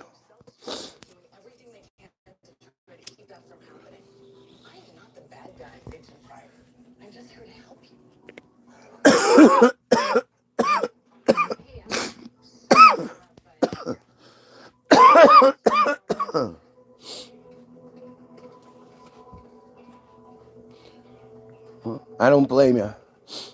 I'm pretty gay-forable. Gay-forable. I don't know. It's like Israel when they, oh yeah, we're just out here killing people. Like they say it. They say the quiet part out loud like it's a joke. But they still say it because it's true. If there wasn't lots of evidence to to prove that fact, then they would sound ridiculous.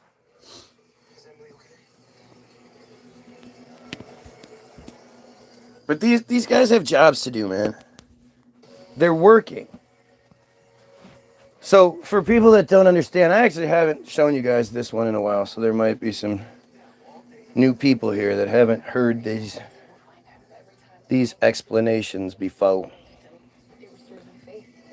Oh shit. It's not gonna work. Gotta go to Wiki.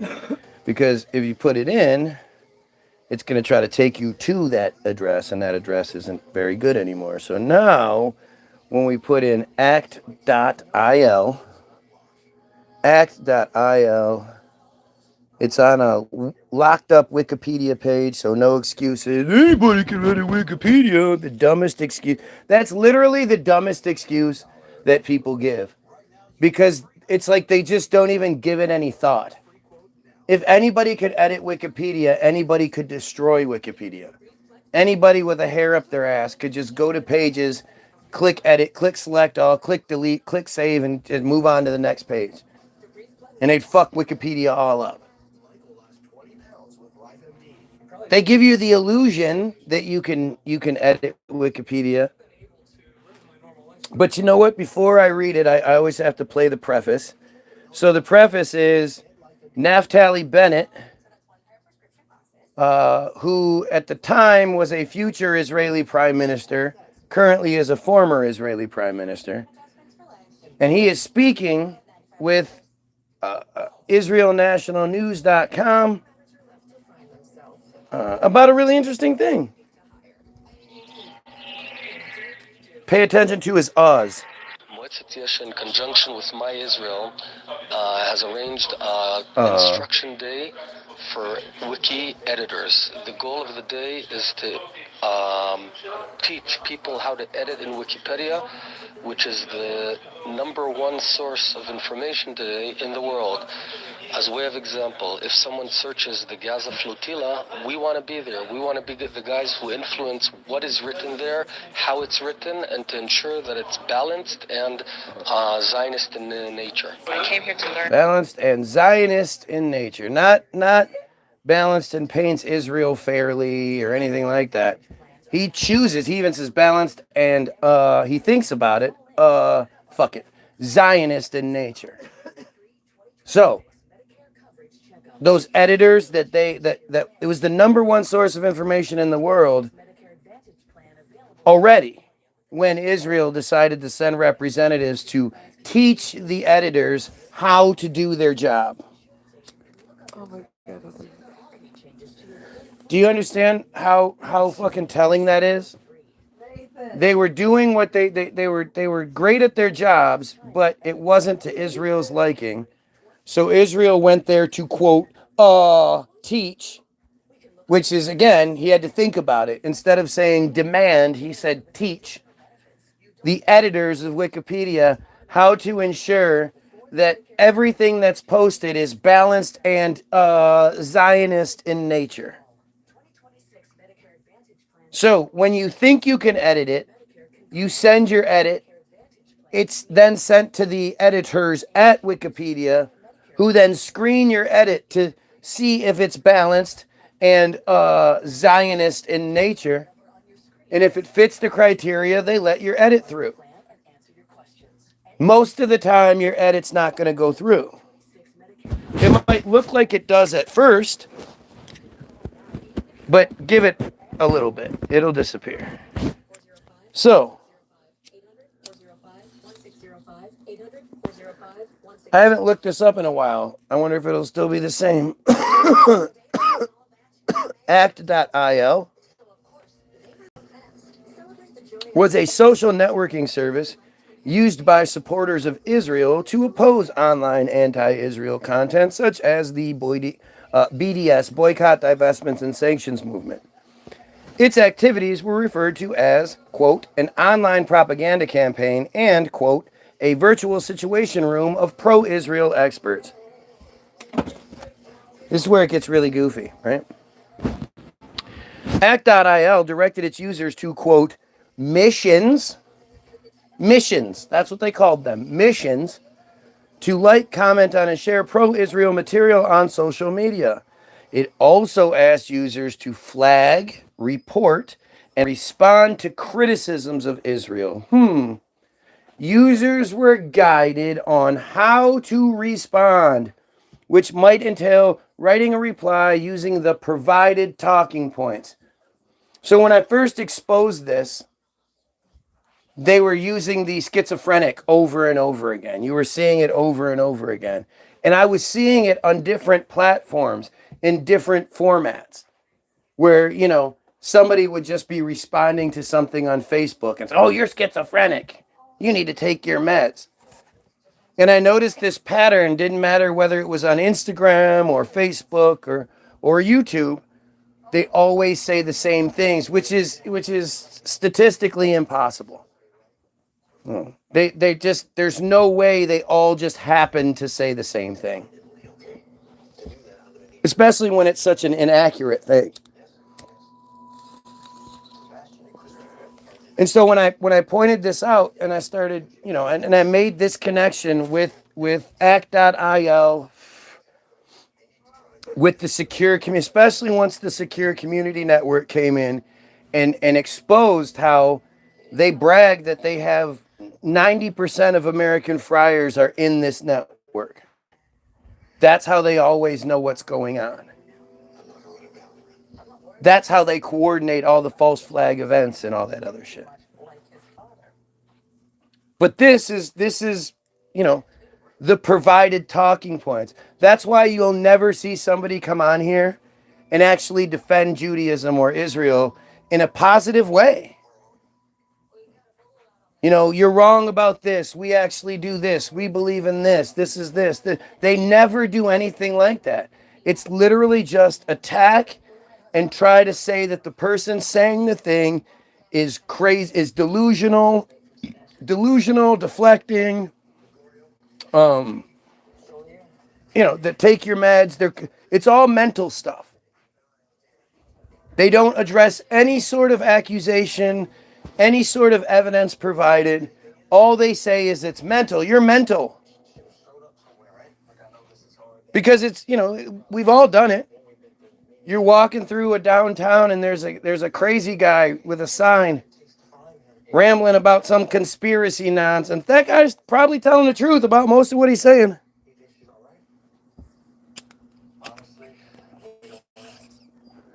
You just overlook it because you go, he's crazy, and you just ignore it. And that's literally the only hope they have. The only chance they have for survival at this is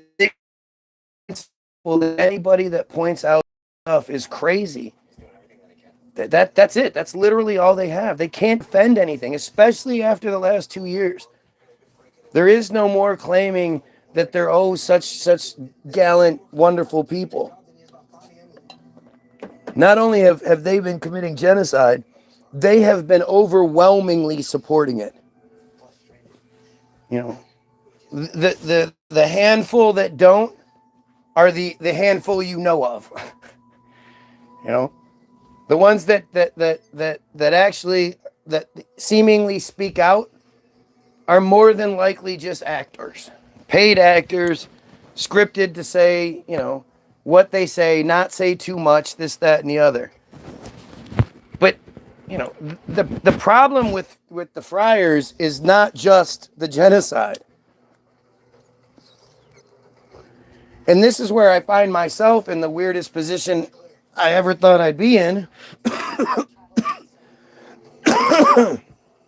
Because if you ask me, what do I think we should do? What is the solution that we have available to us? How do we fix these problems? Beyond eliminating the cult, the next thing we have to do is protect the Jewish children.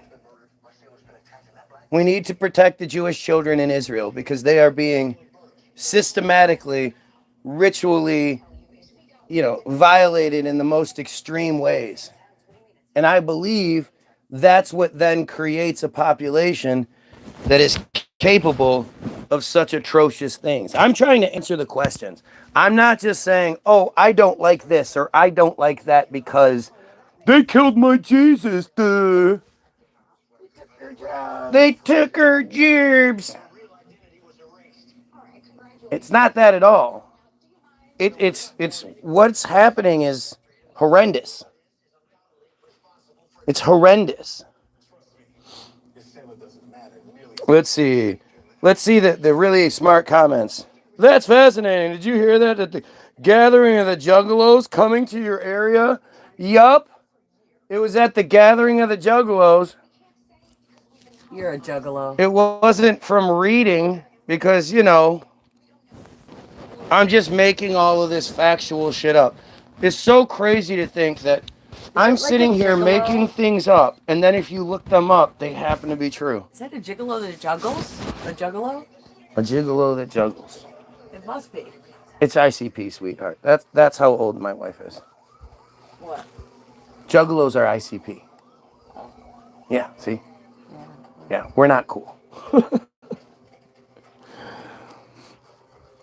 The app also provided users with ready-made memes promoting Israel's perspective for them to share. By completing missions, users earned points, unlocked badges, which are prizes, and had their scores displayed on leaderboards. So, they weaponized trolling. They made it fun, and they provided a reward for your efforts. If you can get onto these feeds and get attention your way, get your name said, do this, that, and the other, you rack up points. And the more points you rack up, the more you get, the more likely you are to get the prize. The new TV, the trip to Israel, the house in Israel. Who knows? Maybe it's like a Marlboro Miles thing, and you just rack up your points and then turn them in at some point. But you can't say that's just my crazy conspiracy theory, or literally any sort of anti-Semitism conspiracy theory, because it's here. It's on Wikipedia. It has a locked icon. So that means this information is being presented to us by Wikipedia itself. And Wikipedia was taught how to edit things so that if somebody were to look up the Gaza flotilla, they would be there. They would be the guys that influence what is read, how it's read, and ensure that it's balanced and Zionist in nature. Do you understand that it's like, this isn't crazy conspiracy theory. This is factual. These are factual arguments that there's no there's no argument here. You can't hide behind me just being, oh, you just don't like them, or, this is 2 + 2 is 4 shit. Every time I hear that, I hear you saying it. 2 + 2 is 4. You hear Barney saying it.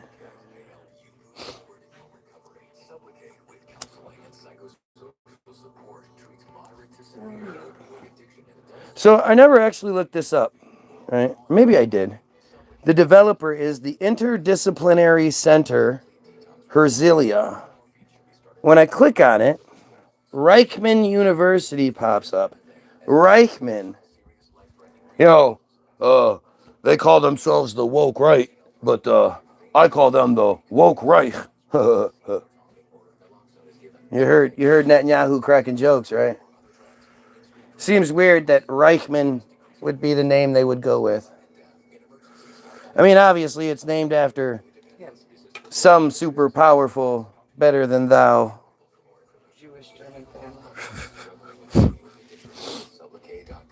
Reichman University is a private university located in Herzliya, Tel Aviv district, Israel. It was founded in 1994 as the Interdisciplinary Center Herzliya, IDC Herzliya, before being rebranded in 2021.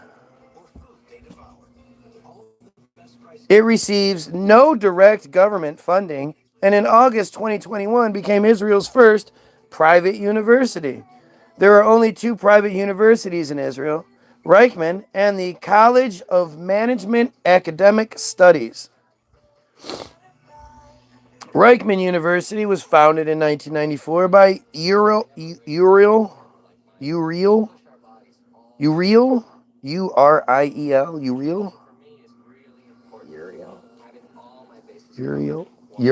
okay.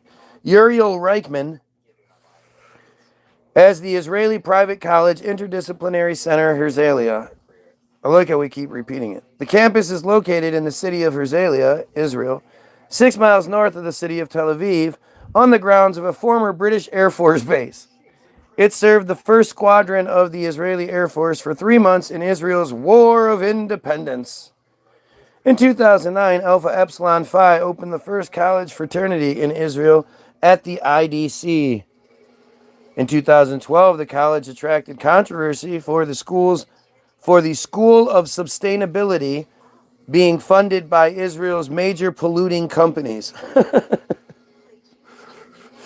In 2018, the college was authorized by the State Council to run several doctoral courses, but was not permitted to brand itself as a university. In 2021, the college was permitted to brand itself as a university and change its name to Reichman University after its founder. The school does not receive direct government funding.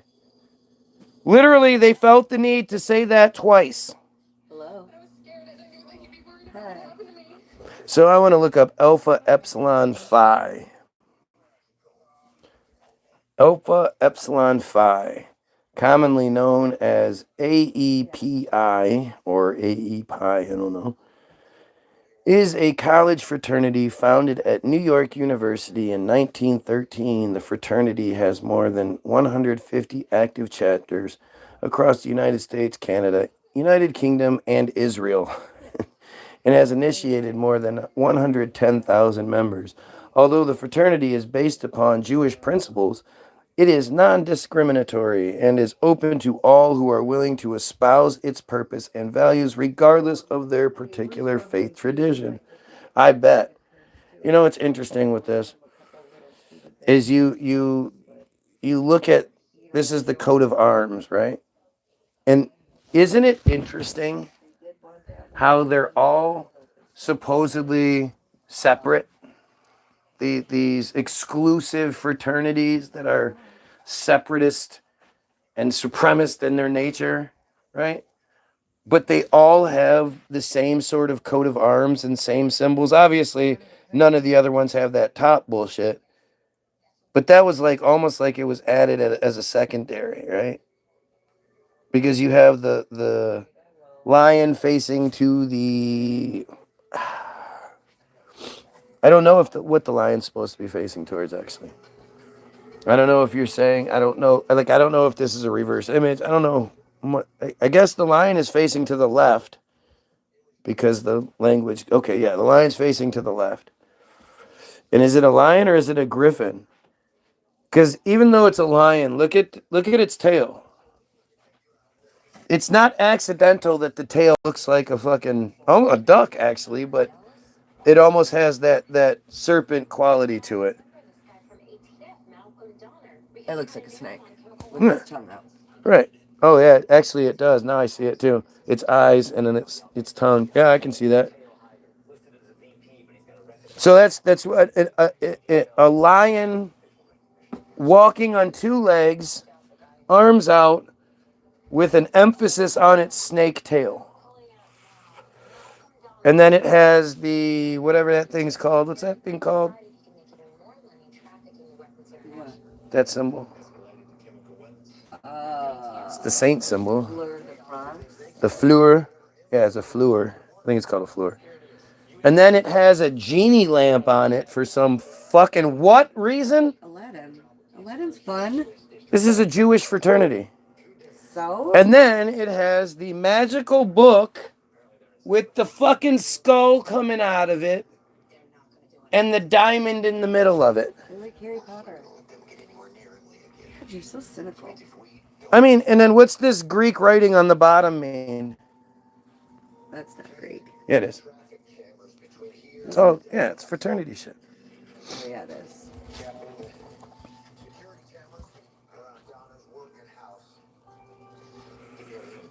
Can you imagine? You're like, yeah, I'm not Jewish, but I'm gonna go to this school.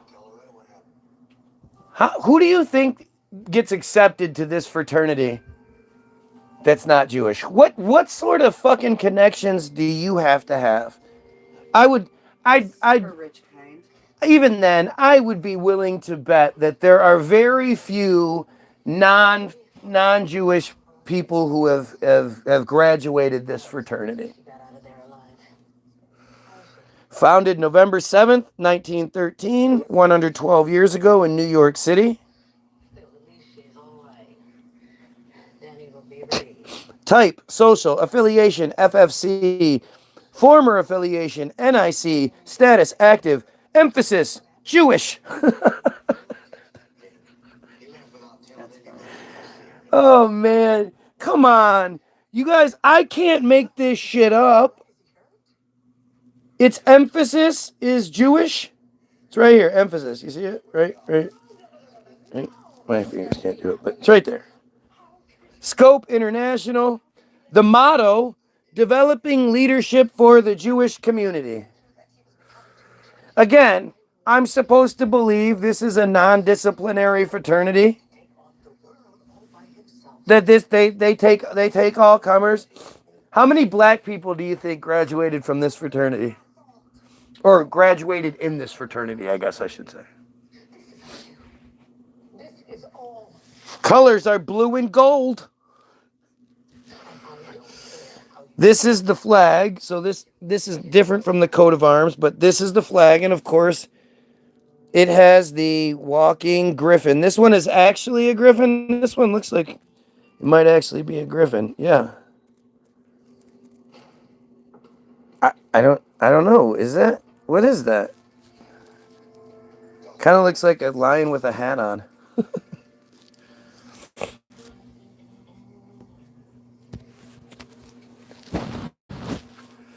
like a wolf head. I don't see it. On a lion body. So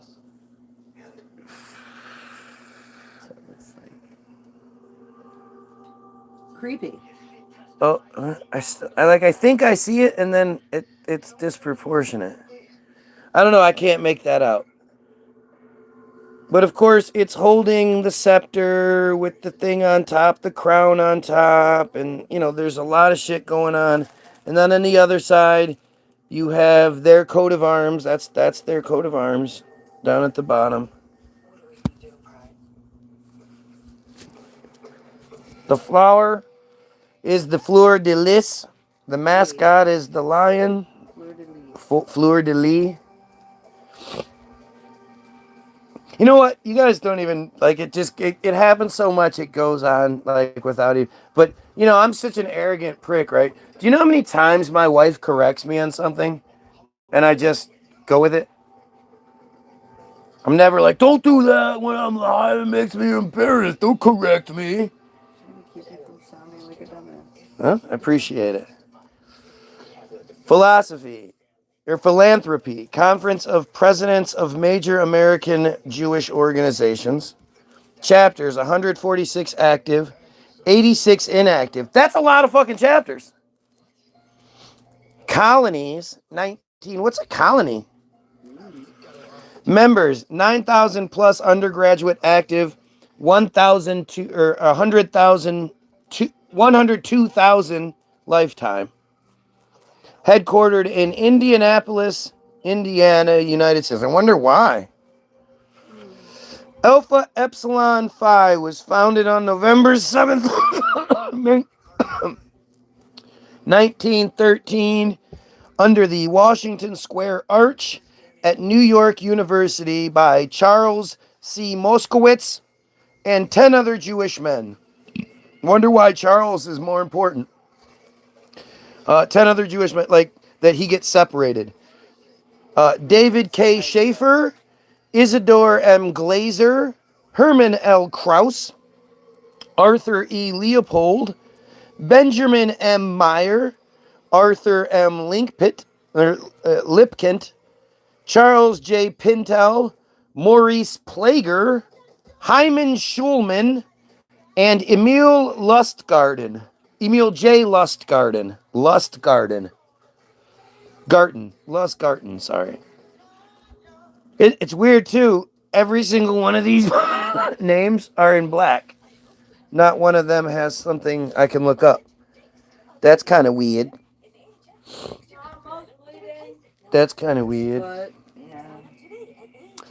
Charles C. Moskowitz had just... Oh, wait, sorry. These men are known as the Immortal 11. Their first pledge was Samuel L. Epstein. Samuel Epstein. Go fucking figure. You gotta be kidding me. Let's see here. Let's see what Samuel, if it pops anything up.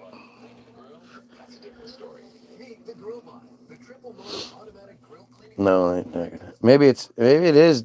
No. Nothing. There's a few, but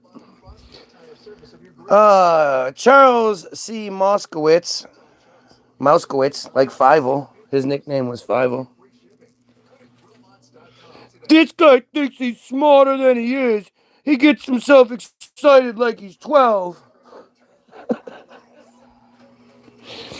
I'm sure some asshole from the Williams family did something evil. It doesn't make every Williams evil. What? Yeah, of course. Who says anything about that? What would make every Williams evil is if they knew he did it and defended it or supported him after the fact. But hey, way to make the setup for a good argument on my side. You dumb fuck. Keep them coming. Please, keep getting me like you are. Yeah, if the Williams family knew that one Williams was consistently violating children, or that a group of Williamses were consistently violating children, and not only did we not do anything to help or protect the children, we protected the whole situation and prevented any sort of action being taken against those Williamses that were violating. If you want to make the comparison because you're stupid, right? Let's do that. Now here, I directly addressed your point. Now you tell me how my point in response to you was incorrect. You see how this works? You see what happens when you're in the ring with the heavyweight champion? You say, let's see who can punch the hardest. I say, okay, you get the first shot. You hit me and I giggle. And then I knock you the fuck out. Because that's how this works. Because I have the truth behind me. You're just a dumbass. But keep them coming.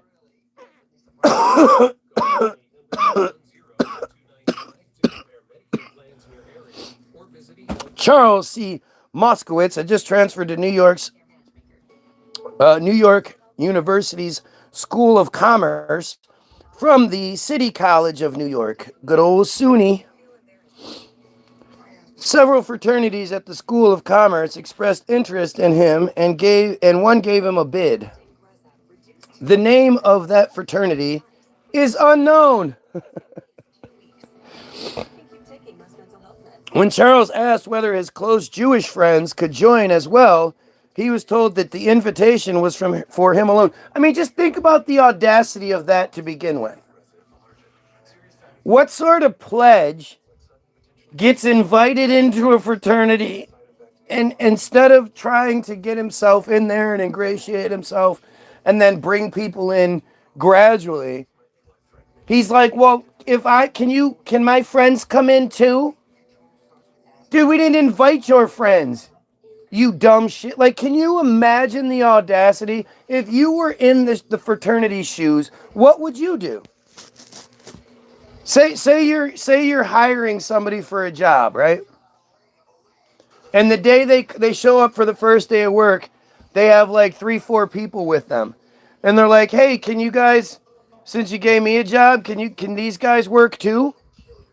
You'd fire that fucking guy. You'd be like, "What the fuck are you doing? Don't bring people to your first day of work. What the fuck is wrong with you?"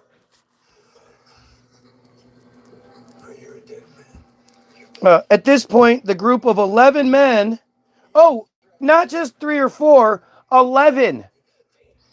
He tried to get 11 of his friends involved. Do you not understand the insane entitlement and arrogance it would take to do something like that, especially in a fraternity situation?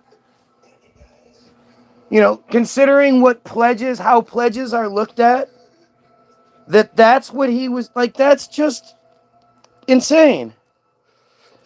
I'm left as hell, which is funny because the anti-Semitism delusions are usually a conservative trait. What anti-Semitism delusions? I don't even know who you're talking to. Who are you hoping will talk to you because you get smacked around by me? With your fake page and your dumbass fake identity. You know, it's not a conservative, it's an everyone trait at this point because your delusional supremacy is falling apart.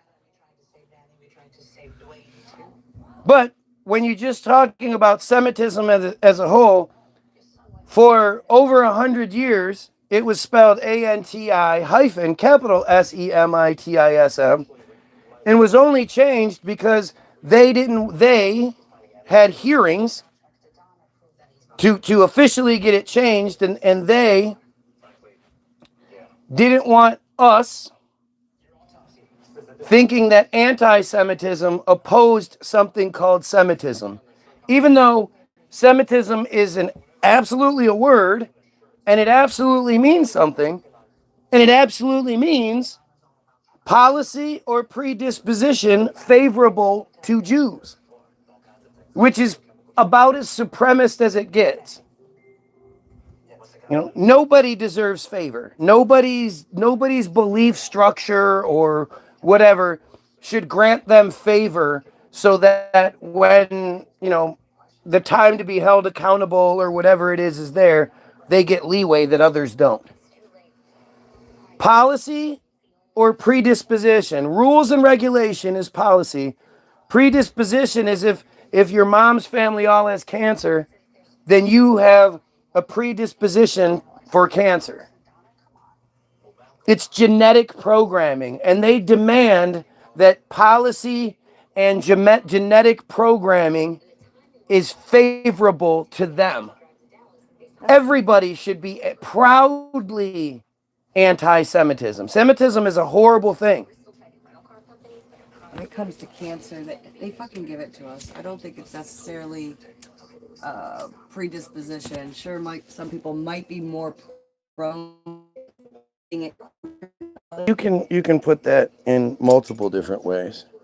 You know, cancer is just one. If you're predisposed to being brown, if your family's brown, you know, whatever. We're talking about something different. I know, but I came up during that part of I know, but like, yeah, you could pick your poison in that one. It doesn't necessarily. Predisposition is, again, it's genetic programming, and they're saying that genetic programming should favor them. That's fucking crazy.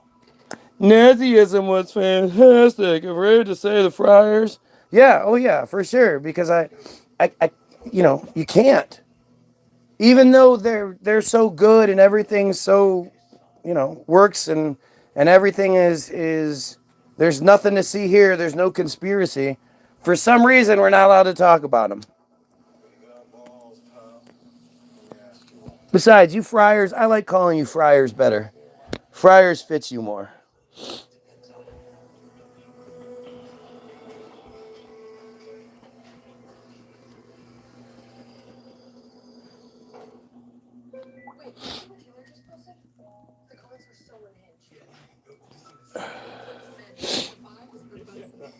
Oh, you said it in the comments, so that's the same thing as me saying it out loud. Boy, are you dumb. Anyway, I'm not going to talk to the fake fucking profile that wants to be me so bad they call themselves me. Like, you have to be delusional to not see that something absolutely unique and strange is going on this feed. Everybody here that's sort of on the fence or new or whatever, and you're looking at this going, what is this guy talking about? He's making sense, but what's he talking? Look at the comment section. See if you're seeing something that you've seen before. Have you ever seen somebody get so much fucking attention in such strange ways, such obsessed kind of ways? And if I am, wrong, like apparently, they sort of imply, why don't they just say it? Why don't they just point out exactly what I'm getting wrong, how I'm wrong, educate me so that I don't keep saying these things incorrectly? Because, from what I can tell, I'm literally reading the official narrative. I can't imagine any random dumbass on here is more official than Wikipedia. But you'll have cowards and desperate dumbasses that act like Wikipedia, like there's a better source. Anyway, back to it.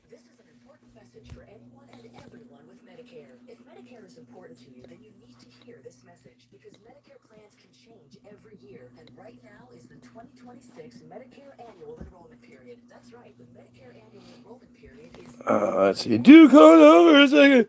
Oh, deal topic. What call? Why do you want me to change topics so bad? It's so weird to me to think you want me to talk about me, and I'm talking about a thing here. Why are you so obsessed? What kind of coffee I drink? What you eat for breakfast? Some weirdo shit. Oh, it's so much more important than what you're talking about. But if you did that in any other scenario, you were like, you came in any conversation, some people were having a conversation, and you walked in and you were like, hey, stop what you're talking about. What did you have for breakfast today? People would think you were rude as fuck. Rude as fucking and insane. People would think you were insane. But at this point, the group of 11 men began meeting regularly in a German rack cellar called Hans Ladies and Gentlemen's Restaurant, Cafe and Rackscheller. Official school recognition of AEPI was granted on November 7th. The founding members intended for AEPI to be a national fraternity even before the second chapter at NYU was designated the Alpha chapter. In 1917, the local fraternity Phi Tau at Cornell University became the beta chapter of AEPI. Isn't it amazing how not only did they just sort of come out of nowhere, it's like they started at the Super Bowl. Their fraternity is dead smack in the middle of New York. And they already know they're going national. It doesn't matter. It's a strange level of confidence. For some, what are they, 19, 20? They have to be young-ass men at this point, right? Yeah, but they've been being told that they were men for... Since they were 13. come on. Only 52 had been initiated into AEPI by the start of World War I. Almost every undergraduate and alumnus of the fraternity served in the military, causing the fraternity to become nearly inactive during the war years. I can't see through walls. In the years between the world wars, Alpha Epsilon Phi grew to 28 chapters. That's an incredible amount of expansion for fraternities that had been almost non-existent during those war years. Expansion remained dominant throughout World War II as many fraternity members served in the war effort. I'm sure they did. I know you always hear those stories. Every single one of the famous people, the Robert Maxwells of the world and whatnot, they all have these heroic stories that just, that don't add up. You know, when they went by a different name. Before they hit their growth spurt and their face changed. Right? Multiple times, right? Multiple times.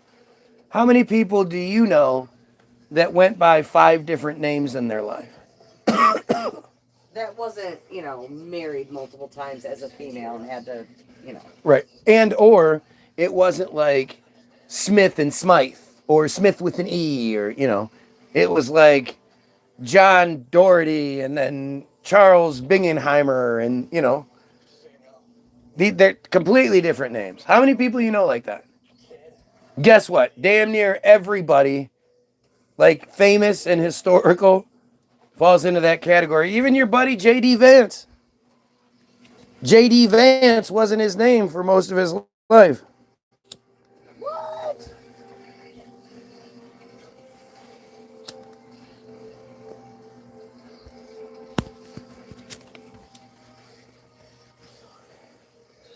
With the end of the war and the shift of the national headquarters to Louisiana, Missouri, Alpha Epsilon Phi had gained new life and momentum in its reopening of inactive chapters, expansion due to new campuses, and merging with other locals that had seen reduced membership as a result of the war. Isn't it crazy how back then so many universities and all these things were popping up? I bring this up. When was the last time you heard about a new cemetery? Yo! What's up? What? Yeah. Huh? Is pink? Okay. Oh, crazy.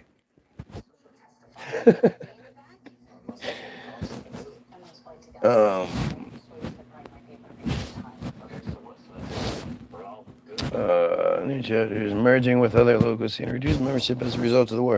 In 1940, Sigma Omega Psi joined Alpha Epsilon Phi, or Pi, adding 3 chapters, as did Sigma Tau Phi in 47.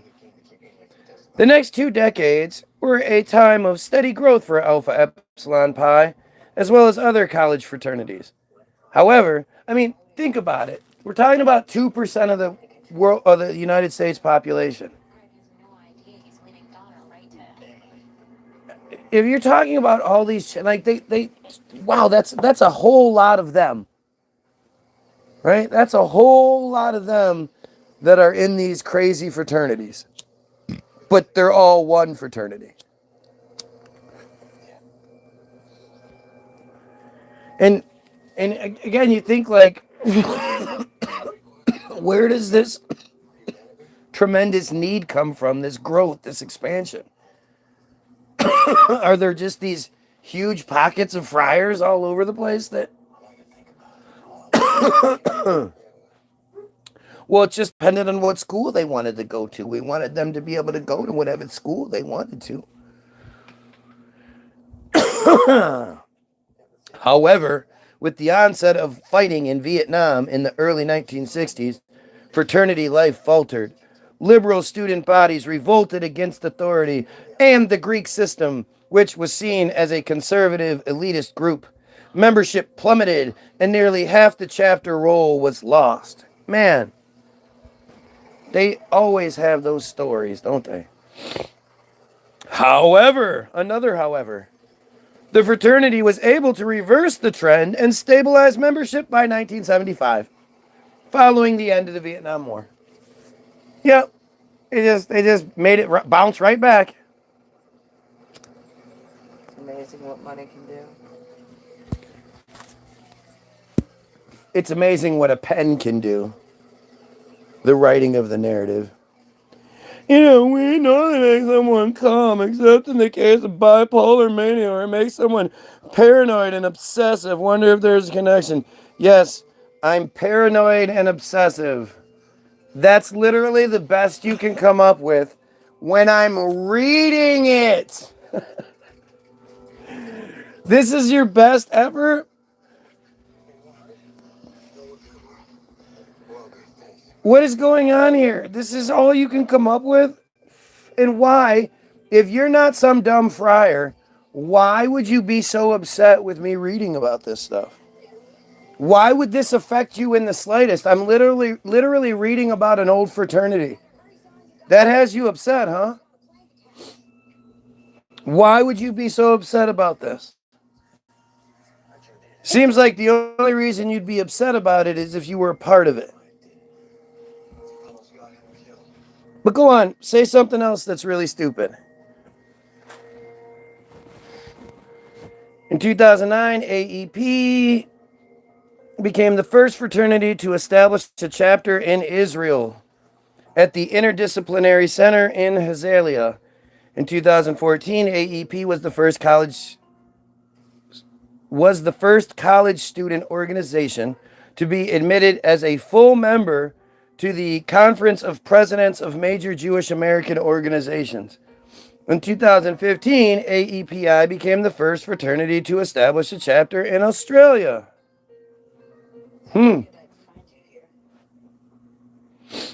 AEPI's motto is developing leadership for the Jewish community. Its badge is the Greek letters A, E, Alpha, Epsilon. I. It's Alpha, Epsilon.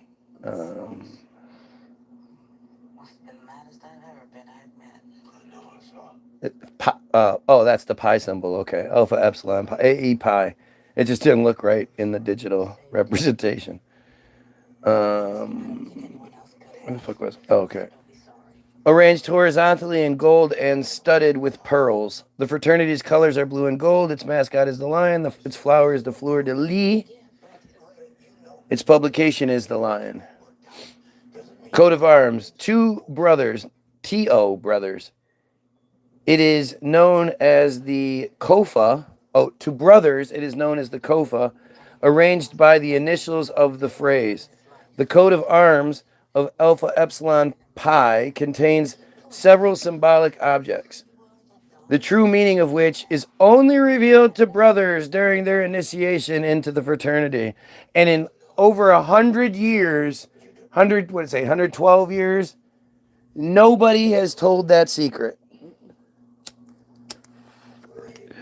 But you're, YOUR, rallying against a frat. Bruh, you're, YOUR, rallying against a frat.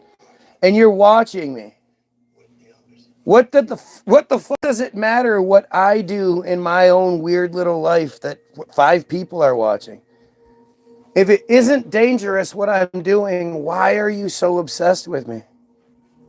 I know it's because you're making fun of me so much. I get it, right? Oh, ooh, ooh. Ooh, yeah, me, a high-ranking member of the Jewish cabal, is taking time out of my very important day to tease some looser, LOOSER, with 5 views, because you're our biggest problem, LOL. I mean, the funny thing is, like, there's lots of shit that you say there that is clearly someone whose English isn't your first language. Even the structure of your sentence is a little off. But who says you're high ranking? Why would you add that in there? People always add in shit when they know they're wrong or they're trying to exaggerate something. No, you're a low-level grunt. More than likely, you're probably just a bot. You know? And from what I've seen talking to AI, that shit responds in real time. It's nuts. It responds faster than any human could actually type out a response. But yeah, you have entire organizations like ACT.IL and Team Jorge that spend their time doing that exact thing. And I have 5 viewers. Well, again, if you just go back and look at 6 months ago when I was allowed to have 40,000 and my feed was continuously climbing day by day, that wasn't very popular, now was it? You didn't like that so much. And if I wasn't such a threat, there wouldn't be restrictions on my page. There wouldn't be limitations and governors and throttles put on my page. If you knew I was wrong, you would just let the sheep weed out the problem, right? I would be out here saying it. More and more people would come in telling me how wrong I am, and then I would lose out. But you know better than that. You know better than that. It's basically the same bomb that went off 3 weeks ago at the IRS building in Jersey. Except the bomber died over in that package. Whatever you like to do, it works for me. I'd much rather hear what you think I'm wrong about, but hey, as long as you're listening. See, the thing is, if you're listening, it's going to be impossible for you not to see it. You know, throughout your day, throughout your week or whatever, you're going to see more and more shit happen where you're like, whoa, this guy's fucking right. What you need to do is play the you think he's a J game while watching TV. I think that was a real big like kicker for my wife. You know, when I kind of like forced it on her, like, you see this? Because I would ask her every single show we're watching, every single scene that's playing out. Like, you think that's it? Yep. It's so disproportionate. When you're talking about 2% of the population.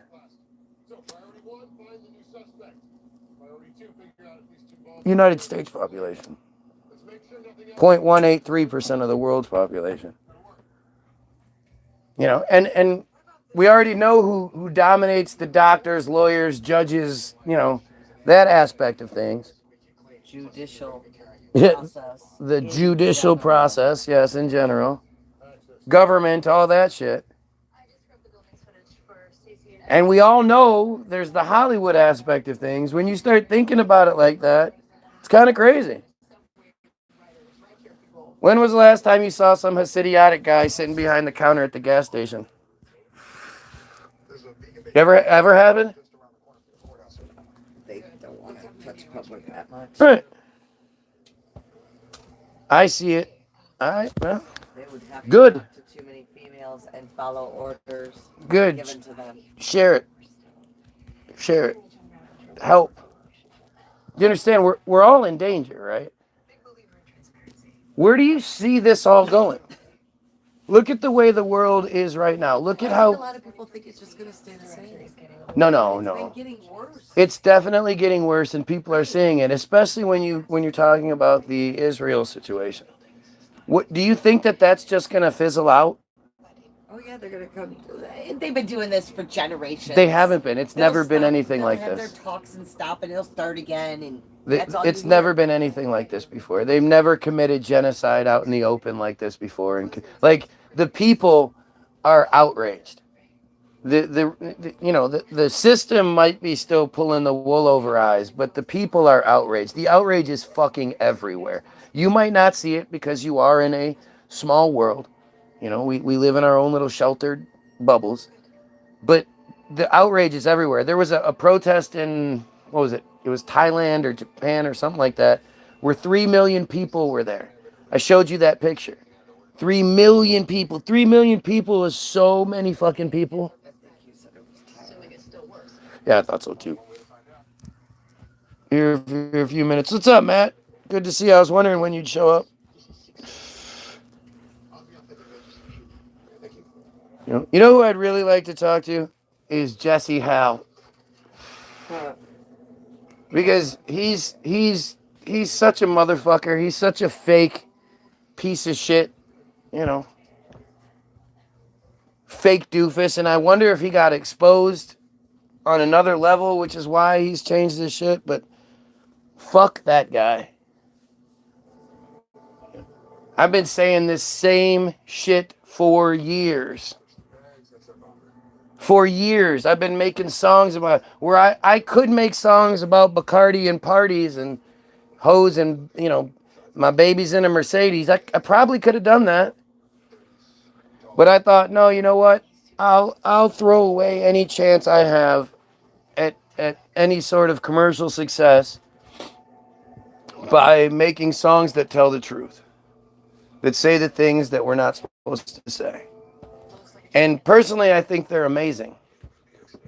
And you can get your free download at www.the-bilderberg.group.com. But there's a reason why all of the music is the same, and none of it says anything that matters. I think you just got a package. Were you expecting?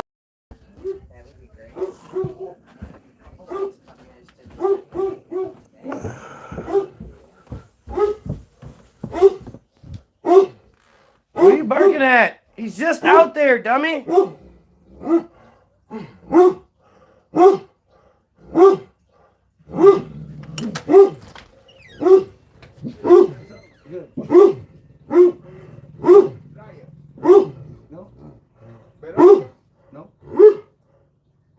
18484.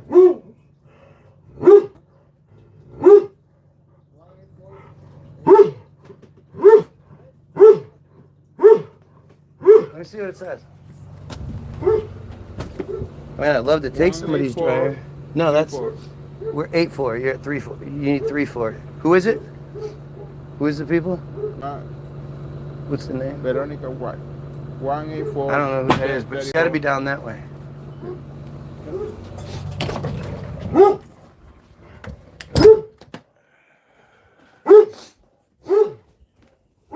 Man, that would have been nice. They tried to drop a dryer off here. Yeah, that's ours.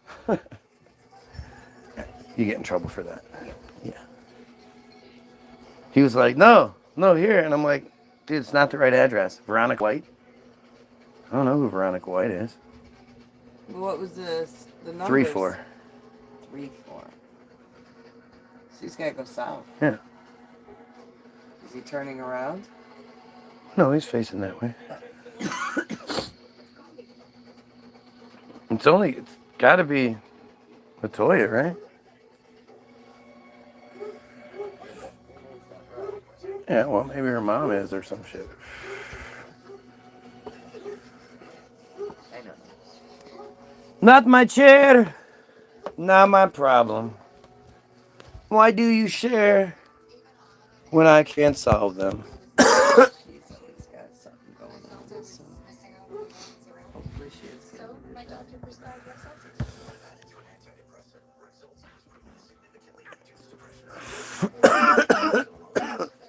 So let's finish this up because Her truck drives like shit already. I'm getting done here. All right.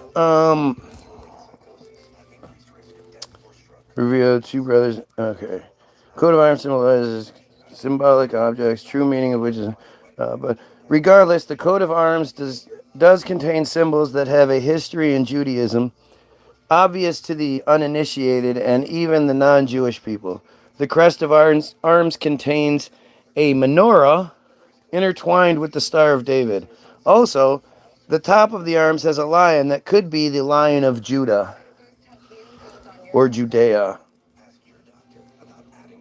Governance chapters, notable. Let's see, notable members.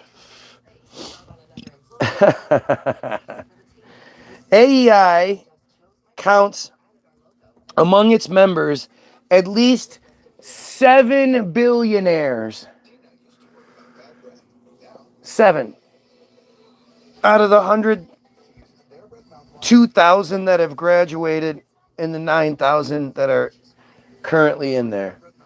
7 people out of 100,000 are billionaires. Guess who they are? Goldstein. Including Facebook founder Mark Zuckerberg, Las Vegas Sands founder Sheldon Adelson. Isn't it amazing how many of my presentations come back to Sheldon Adelson without me trying? Sheldon Adelson, Miriam Adelson.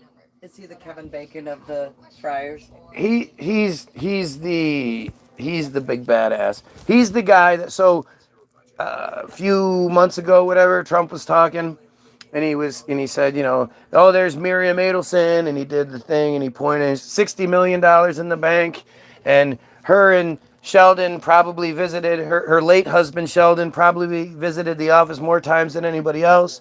You know, he would call me and say, I need to speak with you. And I would say, you can't just do that. I'm the president of the United States. And then he'd just show up.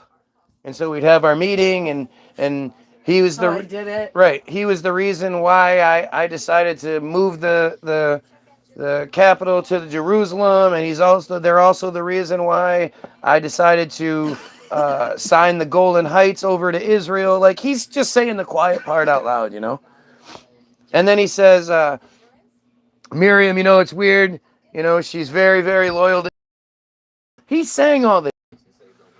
Sheldon Adelson is who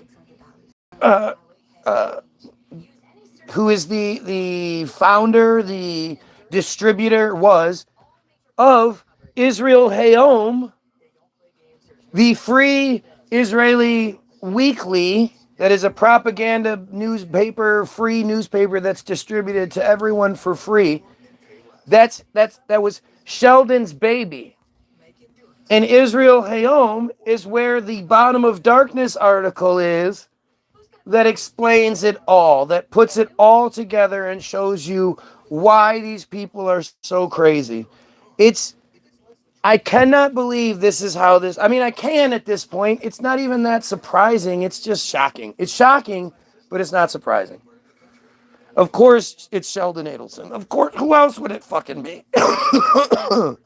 Alumni also include the founders of Tinder, Lyft, Home Depot, and Hotels.com, as well as former current presidents or chairman of Citigroup, ESPN, MGM Studios, Walt Disney Studios, 20th Century Fox, and NBC Television. Wow, that's really a shock. All of it. Yeah, almost like they control the narrative.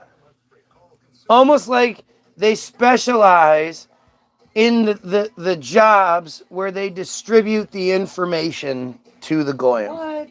Oh, it's almost like that, right? I mean, that's It's almost like that. Almost.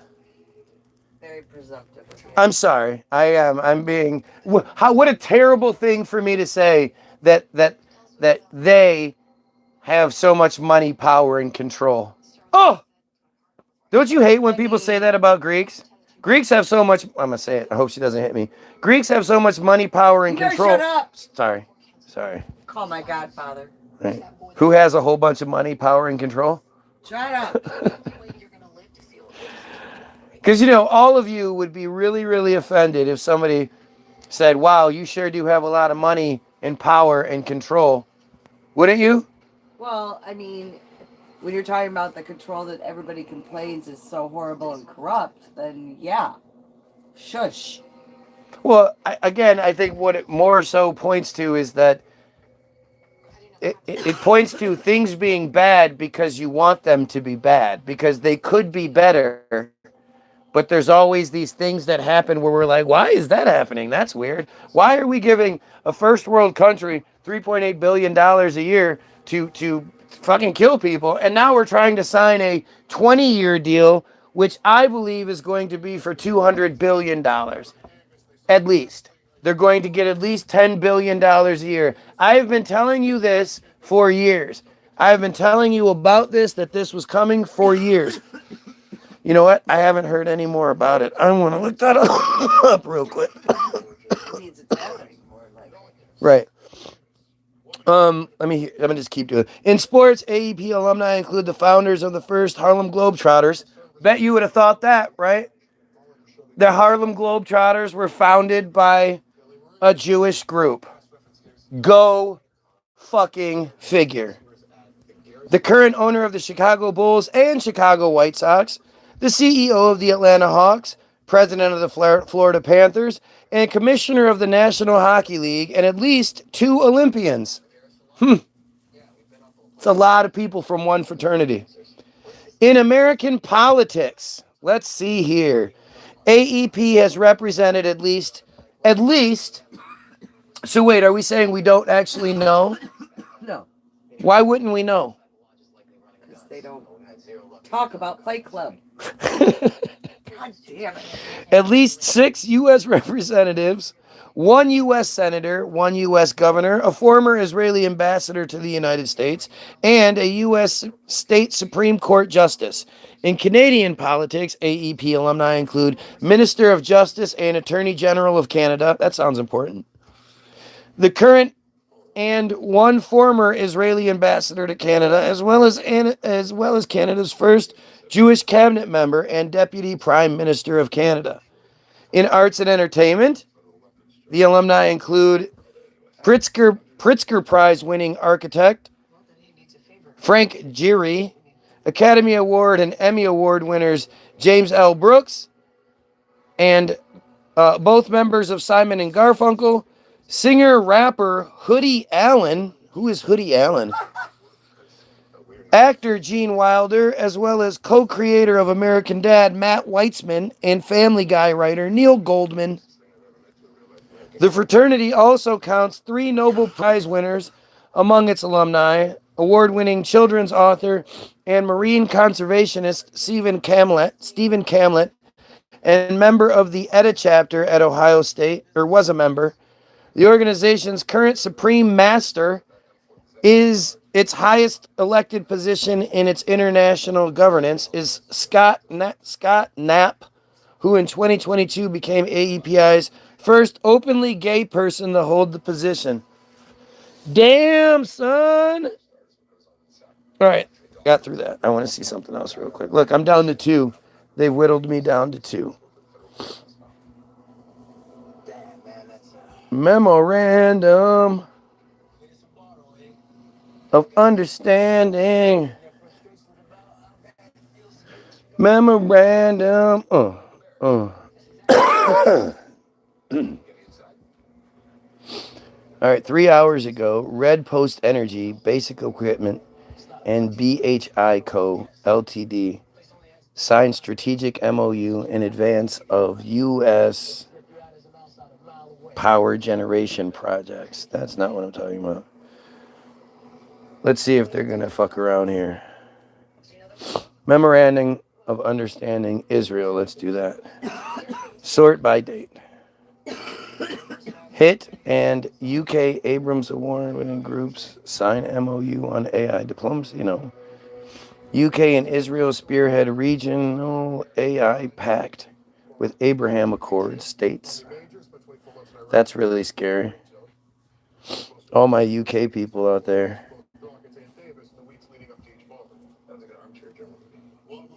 The Holden Institute of Technology, HIT, and the UK Abrams Accords Group, UKAAG, signed a memorandum of understanding Thursday amid an expanding cooperation between Israel, the UK, and the countries participating. What the fuck? Okay, forget it. A 20-year MOU with Israel is not in the U.S. interest. Stimson Center. I love how people are talking about the 20-year thing, but nobody's talking about the amount. What is the amount? Let's see.